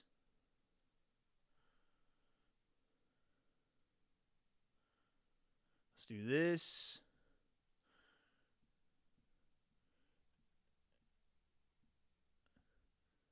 Okay, okay. So Choppa's coming out. So I'm guessing that means Jake's coming out first.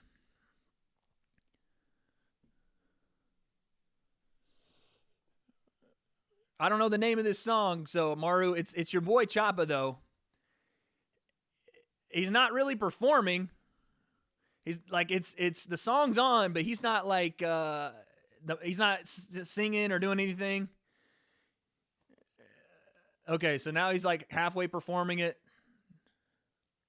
Something about "No, I'm a G." Let me see when the chorus comes. I'll let you know what I hear.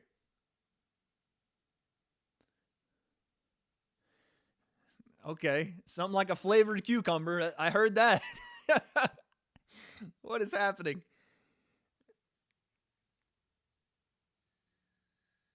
Okay, so, oh, that's Shada Flow. Okay, there you go, Shada Flow. Yeah, he has a sweater on that says Shada, so there you go. Hagen says, at my birthday party, I want to rent a bouncy house so all my friends can box for fun with headgear. There you go. Make sure it's safe, though, man. Some kids are big kids. Is Jake out there? No. Okay, so that guy, the rapper is up there with Eddie Hearn. He's performing. He's doing his thing. They got the weird camera angles on him. There's no fighters out yet, though. So I don't know if he's like performing or if he's supposed to be performing for someone's walkout. I'm not sure, but he's talking to like the DAZN ring girls now, or Matchroom boxing ring girls. Your mom will let you. Hey, man, listen to your mom. She definitely knows what's going on. Probably a good idea not to have kids beating the snot out of each other in the bouncy house. As much as it sounds fun, I'm sure your mom's probably right on that one. Okay, so my man's pants are about to fall off. Everybody in the crowd is so confused at what's happening right now.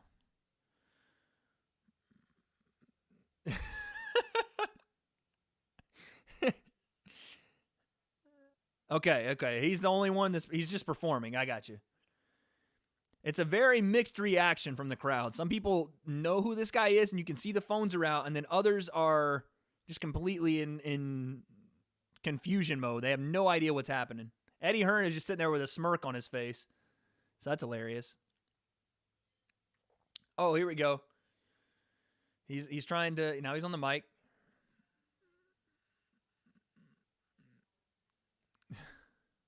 No cap, okay. He's irrelevant. Logan's little friends. Oh, no, man. Oh, no. They're doing another song. I'm sure this guy is the greatest musician in the world, but this is the wrong crowd to do this for.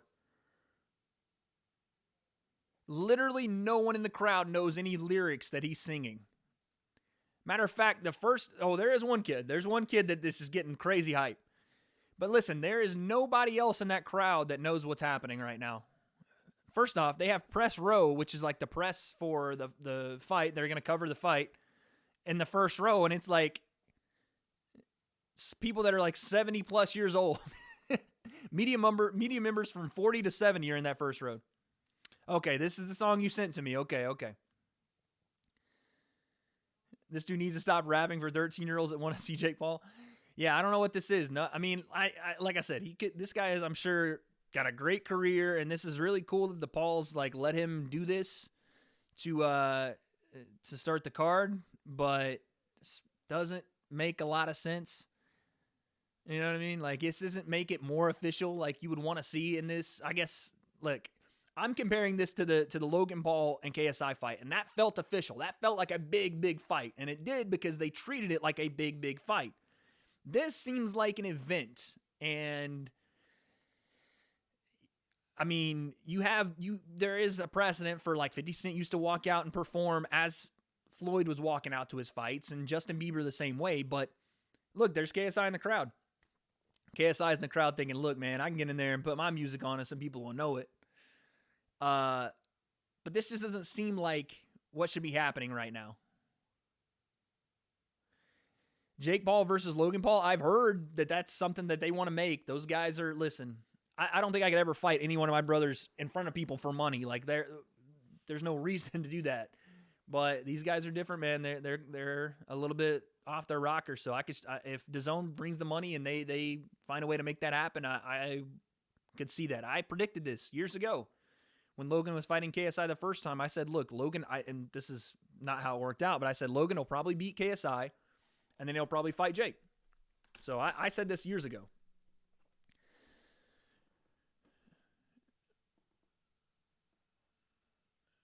Okay, so he's done. Let's see if he gets out here. He's out of the ring. Do it for fun and make it free on DAZN. Yeah, right. No, the Pauls would demand the craziest amount of money to do that. And I'm sure DAZN, they have money to shell out. Apparently, I don't know who their investors are. I don't know how they're making as much money as they're giving out for these kind of things, but they're giving out money left and right for these kind of events. For the Logan KSI fight, I understood it because the return on investment was very, very high. We're going to see tonight if that's the case for Jake and Gib. Jake's got a 6-inch reach on him. 76-inch reach at 6'1" is not that bad, to be honest with you. Who's coming out first? I would assume Gib comes out first, but I don't know yet. They haven't said. They haven't said yet. 6-inch reach for Jake. Jake came in 3 pounds heavier.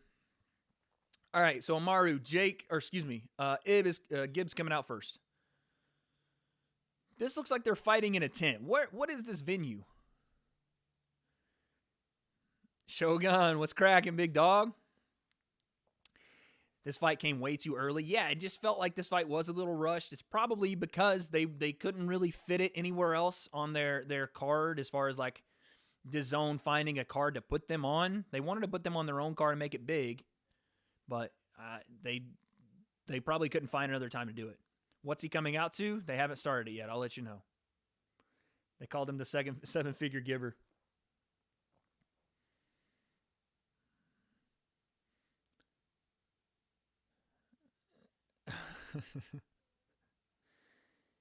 Okay. So here he comes. The smoke behind him. Stream the fight. I can't respect the drip, Karen. I can't stream the fight. I'll get my channel taken down like that. Can't do it, man. This video will be gone. The WA.D.E concept will be gone. I will be commentating and reacting to every single thing in the minute, second it happens, but I can't show the fight. Okay, Gibbs got a ton of energy, screaming it's my time, beating on his chest. I don't know the song he's coming out to, Amaru. I have no idea what that song is. The outfit is red and yellow with some sparkles on the hood. It looks like a diamond, maybe like a diamond design. It's like a little like leaves design. It's like all red, and then the yellow kind of flutters down like fall leaves would. Red and yellow, yeah, with some sparkles and glitter on the hood. Little shimmer there. All right, and now they're going to show Jake coming out. Let's see what he's got. Yeah, you got it right. Yeah, you did. Let's see what Jake's coming out to.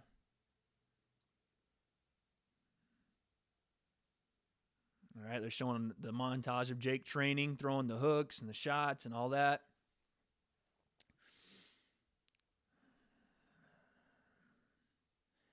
Yeah, he's got the Louis Vuitton. Yeah, that's what Amaru said. No, it doesn't sound like anything yet. They haven't he's not coming out. All right, the problem child, Jake Paul. Now, the problem with doing the smoke is that now it's all over the ring, and it's got this big haze all over the boxing ring. So I can't see it. All right. Looks like some old Western. It was on his IG. What is this? It's got like some... Sounds like I don't even know, like folk music. Oh, then it's got the yeah, it's got like a really nice female voice, kind of old folk music, and then like a big boom happens. And then she comes back to sing again. It's almost like a rendition of like a sample you would hear at the beginning of a hip-hop song, the old kind of gospel vibes, or something kind of on the creepier end of that. Yeah, it starts in like 5 minutes. Somewhere like it's almost like somewhere over the rainbow, but like slowed down. Oh my god, okay. So he's got like a gas mask on that's all bedazzled. And now he's coming out to it's like a mix. But it's a song Forever by Drake. Yeah, it's a mix, but it's Forever by Drake. That's what he's coming out to. I actually knew the song. So Logan's coming out with him. Jake's got bedazzled like quarantine gas mask on. He's got his Louis Vuitton on, white t-shirt under it. Is Logan going to be in his corner? Is that even allowed? So now another one bites the dust is playing. Jake's hopping around the ring, dancing around the ring. Oh yeah, it's a nice fit for sure. You can hear some chants.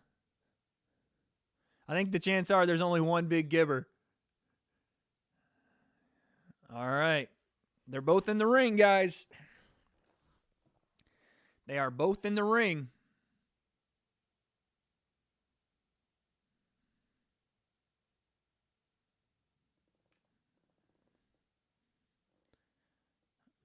Jakey always got the lit outfit. Yeah. I mean, the dude's definitely concerned about his fashion. All right, let's see who's in Jake's corner here. Logan walked out with him, but I don't see Logan in his corner. Probably a good idea, I would think. Tell us when it starts. Yeah, I will. Let's go Team Jake. Okay, so we got Team Jake. Amaru has been Team Jake this entire build-up. Christopher Young is the name of the referee. Let's remember that. If it should come down to a point deduction or anything like that when it was like the first fight with Logan in KSI. Let's get it. Let's go Big Giver. Okay. We got E1G and saying in chat, let's go Big Giver. That's like 2 or 3 for Gib. Jake's pacing around the ring, not even in his corner. They're introducing Gib first.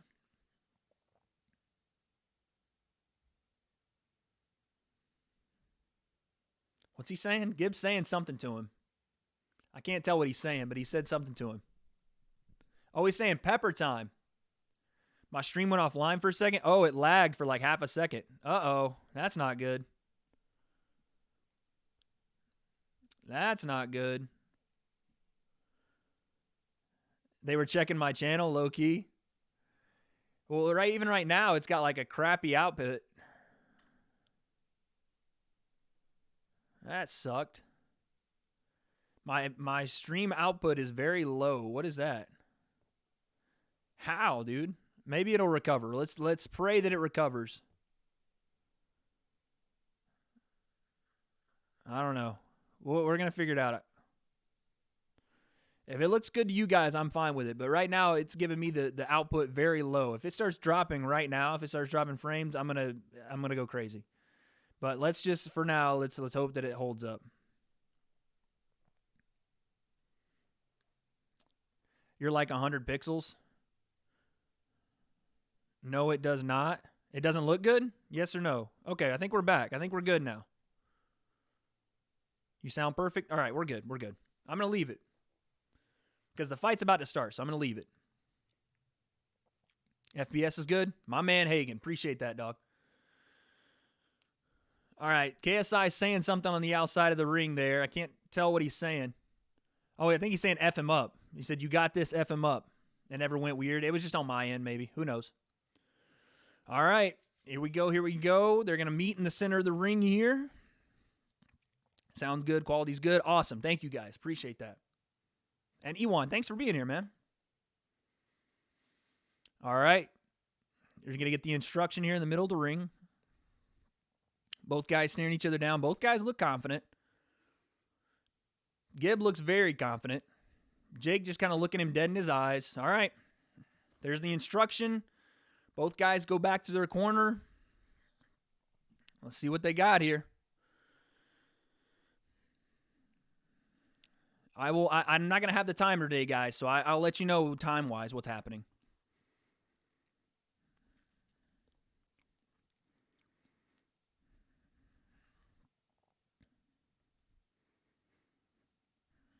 Nothing's happened yet. They haven't rung the bell yet. All right, there's the bell. And here we go. Gib comes out strong. Jake tags him with a jab. Gib trying to come forward. Gib very wide stance. Oh, Gib lands a right hand. Gib landed a right hand. Jake returned with his own right hand. Gib super wide stance, super low. Jake having a little bit of trouble with the pressure. There's the check left hook we thought we'd see. And they clinch. Nice right hand inside the clinch there from Gib. Nothing looks super technical, but it's not going to. Ooh, that jab caught Gib. Gib tried to run in, got caught with a jab. Slips that jab, slips the hook from Jake. Jake's getting backed up into the corner here. It's kind of what they thought. Nice three-punch combo from Jake. Jake throws the 1-2. Right, might have landed. I couldn't tell. Jake's looking for the check. Oh, the jab. The jab catches Gib off balance. He wobbles him backward a little bit. And all that jab is doing is stifling Gib's transition forward. And he's already got a little bit of a mouse on his right eye, does Gib. Oh, big right hand from Jake. Big right hand from Jake landed. Woo! That's going to be ruled a knockdown. Yeah, that hurt Gib. Big right hook might have hurt Gib. Clipped him and at least put a hand to the canvas, and they're back. 1:37 left in the first. Oh, left hook lands from Jake. He's going to come back with that hook, and it's going to drop Gib if he lands it. Gib comes forward again and gets caught with the left hand, and that's counted. That's counted as a knockdown. That's 2 knockdowns for Jake. That check left hook as Gib came forward. Jake banged the left hand and hit him, and Gib stumbled into the ropes. Jake's nose is bleeding, but it doesn't really matter. That's 2 knockdowns already. 1 minute and 11 seconds left here in the first. Another jab from Jake. Another jab from Jake catches Gib. He's wobbling him with a jab.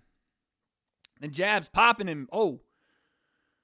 Now Jake's going to work. Right hand from Jake lands. Gib just not having any success getting inside. That jab is stifling any pressure. Now Jake's opening up. Big right hand from Jake. Pops the head back on Gib. Gib tries to clinch. It's not happening. Jake's teeing off. He lands another right hand.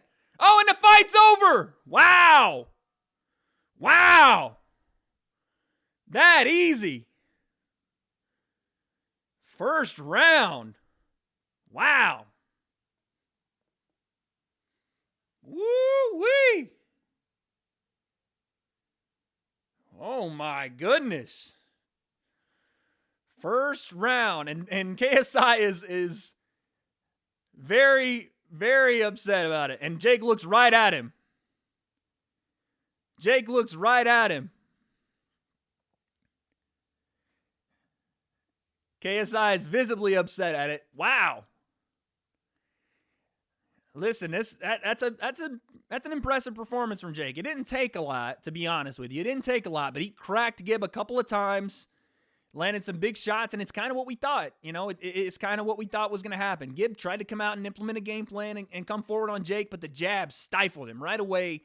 Jake let people know that jab was going to be deadly, and it was going to hurt him. And the announce team is making a good point. Jake did smell blood early, and he didn't go crazy, right? Like, if Gib would have smelled blood and tried to come after Jake and do all that, Jake stayed composed, stayed behind the jab, popped the jab, and then he started to really unload. He started to really combine, throw the shots to the body, left hook over the top. The right hook dropped him first, and then the left hook came after that and dropped him again. The crowd isn't really clapping or booing. I think everybody's just kind of standing there. They're kind of, I wouldn't say in shock, but everybody's just kind of like, wow, we didn't think it was going to be that early. Waffles, he destroyed Gib. Yeah, he did. KSI is very, you can tell KSI did not want it. I think if everybody knew Jake was going to win, they didn't want it to happen that quickly. All right, so going to show a replay here. The check left hook, that missed. Oh, that landed. Right hand landed right on the temple and it was like a quick knee that Gib took, but it did land. There's the check left hook that sent him into the ropes. I mean, to be bang, that right hand, that was a nice right hook. It landed. Gib tried to clinch him. It wasn't happening. Jake tried to throw the 1-2, missed. Left hook lands. Big right hand put Gib down one more time, and the referee waved it off. He's like, I got to go back to training. I think that's it for Gib. I don't think there's more training for Gib at this point. I think Gib's fighting career is done. All right, so let's see what Jake says in his post-fight interview here. I'm sure he's going to call out KSI, and that's a big win for Jake, especially if and there's Daddy Paul there, of course. That's a big win for Jake because it isn't necessarily the hardest win for him to get, but it leads to the KSI fight. And KSI is very, I think he's smiling because he knows that there's the opportunity to get to Jake. Because Jake still, as he did what he was supposed to do. He won, right? He won pretty easily. Still got touched. I mean, AnEsonGib didn't look great, let's be honest. He came out there and they had a game plan, and he tried to do his best. But athletically and in a boxing ring, he just didn't look like he belonged there, to be quite honest with you. He didn't look like he belonged there. And Jake did what he was supposed to do. Landed a big shot, and then followed up with it. So that's big time for Jake. But let's not get crazy and act like he did something insane. You know what I mean? It's already over, no effing way. How is it already over? I mean, listen, man. Did you fall over? I didn't fall over. I kind of thought it would happen like that. I didn't think he was going to knock him out or anything, but I kind of thought the way the fight was going, Jake was going to pepper that jab. But, man, I think Gib was just so overwhelmed, and he was off balance already. He had a super wide stance, and he got dropped early to a knee and then to a hand, and he just couldn't recover. I think his equilibrium was off from that first right hand he took. But, yeah, I don't think he was quite ready for that big moment that I thought he would have been ready for, and Jake definitely was. Another Connor and Cowboy moment, round one. That's what I'm saying, Clash. Another one. I thought it went 7 rounds and he just fell over. No, or 6 rounds. No. Yeah, Jake did a good job. But let's not act like he just beat a world-class fighter either. Okay, so KSI's in the ring. So this is interesting. I don't even think that Jake has the crazy power like that. I honestly don't think that AnEsonGib's used to being hit with no headgear on. All right, here's the interview, guys. We'll see what they got to say. Let's see.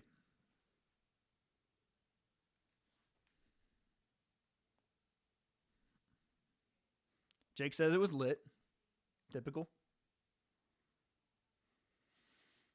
He's getting booed.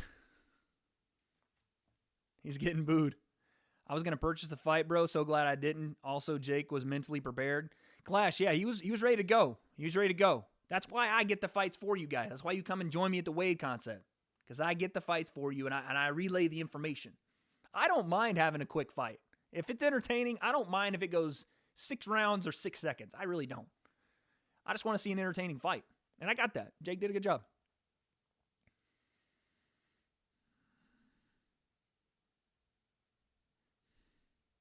That was a nice right straight. He landed on Gib. Caught him right on the temple.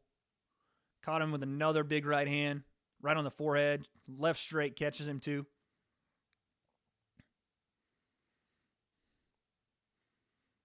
That right hand should have landed. Oh, he got caught with a little right hook of his own. And then this big shot right here. Bang! Right hand puts him down one more time. That buckled the knees. Another one behind it.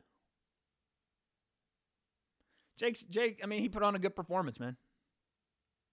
People paid 20 for one round. I paid 20. I'll take my 20, man. You never know what's going to happen until it happens, right?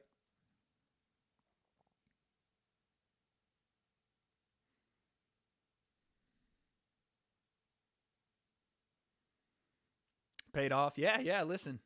Maybe. But Gib just didn't look like he was he was in over his head for sure. He looked like he was in over his head. Big overhand, clang, right behind the ear. Behind the ear, it didn't catch him on the temple. Behind the ear, what's my PayPal? My PayPal is not disclosed yet. I actually haven't put that out there, but I appreciate the offer, Hagen. Once the channel gets monetized, you guys can donate, do all that, but I will never ask you to do it. And I'm not going to do the whole, I don't want you guys to give me the money just for being here and being a part of it. I just want you guys to enjoy it. Once the channel is able to be monetized, we'll go that route. And I appreciate the offer, but I just like spending time with you guys, man. One day we'll get there, and it'll be soon. But once the channel gets monetized, you guys can donate and do all the super chats and all that good stuff. I appreciate the offer, Hagen. Much love, says Clash. Appreciate it, my man. Thank you. Hey, make sure if you're in here, make sure you subscribe, Clash. We're doing this every week. Every week. Awesome having you here. Also, Jake is trending on Twitter, of course.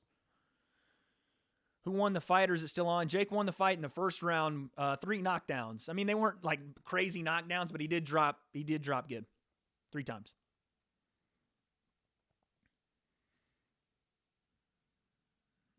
How many total views?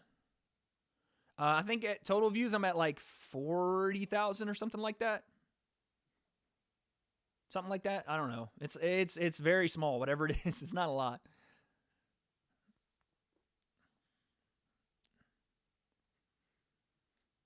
Oh, there it is. There it is.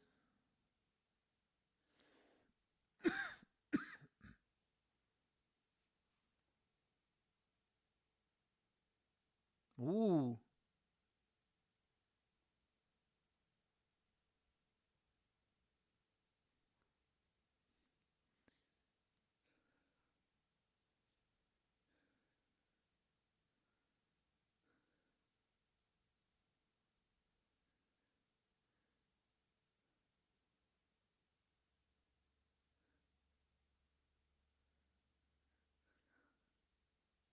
A little shoving match. Nothing too crazy there.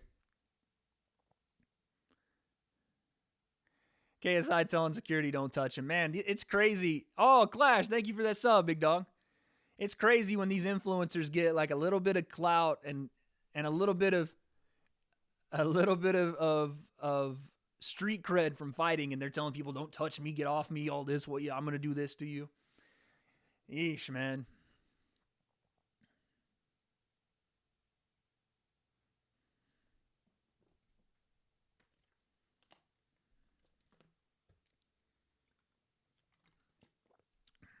What did KSI say? KSI just came up and said he was going to mess him up, and Jake said, I'll mess you up like I messed your boy up over there.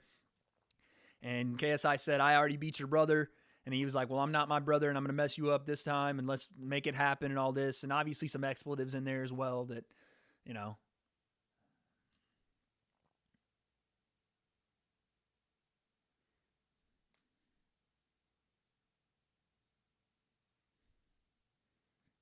But yeah, it was pretty much just them talking stuff back and forth. They're not talking anymore. They're just sitting there. Everybody's like, there's no mic on anybody right now. I assume most of us here were rooting for the Pauls. A lot of people, I don't know about rooting for the Pauls, but a lot of people were assuming that the Pauls would win. Or that Jake Paul would win, I guess. So that's what happened. And it was pretty quick. It was over pretty quickly. Gib didn't really have much to offer. As far as the fight went. We'll do a quick little recap here. I'm not going to watch the main event, guys, because I'm tired as hell, and I got to get in the shower, and I got to get some rest. I haven't slept at all. My voice feels like it's going to be gone after this, so we're going to get some rest after this, but really quick breakdown. To be quite honest, that didn't show me really a ton. And I thought I would maybe learn a little more from that, and I didn't. As far as Jake's skill and his ability, Jake looked a little bit happy feet. He looked a little scrambled, you know, as the fight started. Not necessarily like uncomposed. It just looked like he hadn't fought in a while.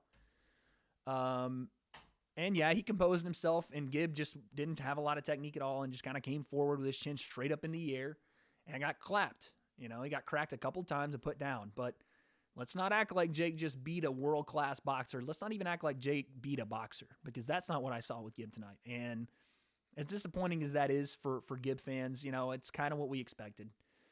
Again, not as quickly as we expected, but it is kind of what we expected. So, Jake gets the win. All right, got school, got to go. You're awesome. Appreciate that, Amaru. Appreciate Hagen coming in. Some really some new people to the community today. PSN Elite, Hagen, Clash, Kevin, Quick. Forbes, obviously, my man Forbes coming in here. So Lee again. Justin's back. Obviously, Amaru as always. Waffles. Shogun was in the building. Panic was here as well. BTW. So all you guys, thank you for being here. We're going to go ahead and sign off. We'll do a little bit of a recap this week on this fight. not much really to talk about. Jake didn't really get a true fight, and if he wants one, he knows where to find it. I understand I don't have the clout these guys have, and it's probably not going to happen for me. But if he really wants somebody to throw those hands and show him what pressure really is, this pressure bursts pipes. So, South Orange County, anytime you need sparring partners, Jakey, I'm here. I'll holler at you guys next time, man. Thank you so much for everybody that stopped by tonight. Thank you for the new subs. I will see you guys in a couple days. Peace.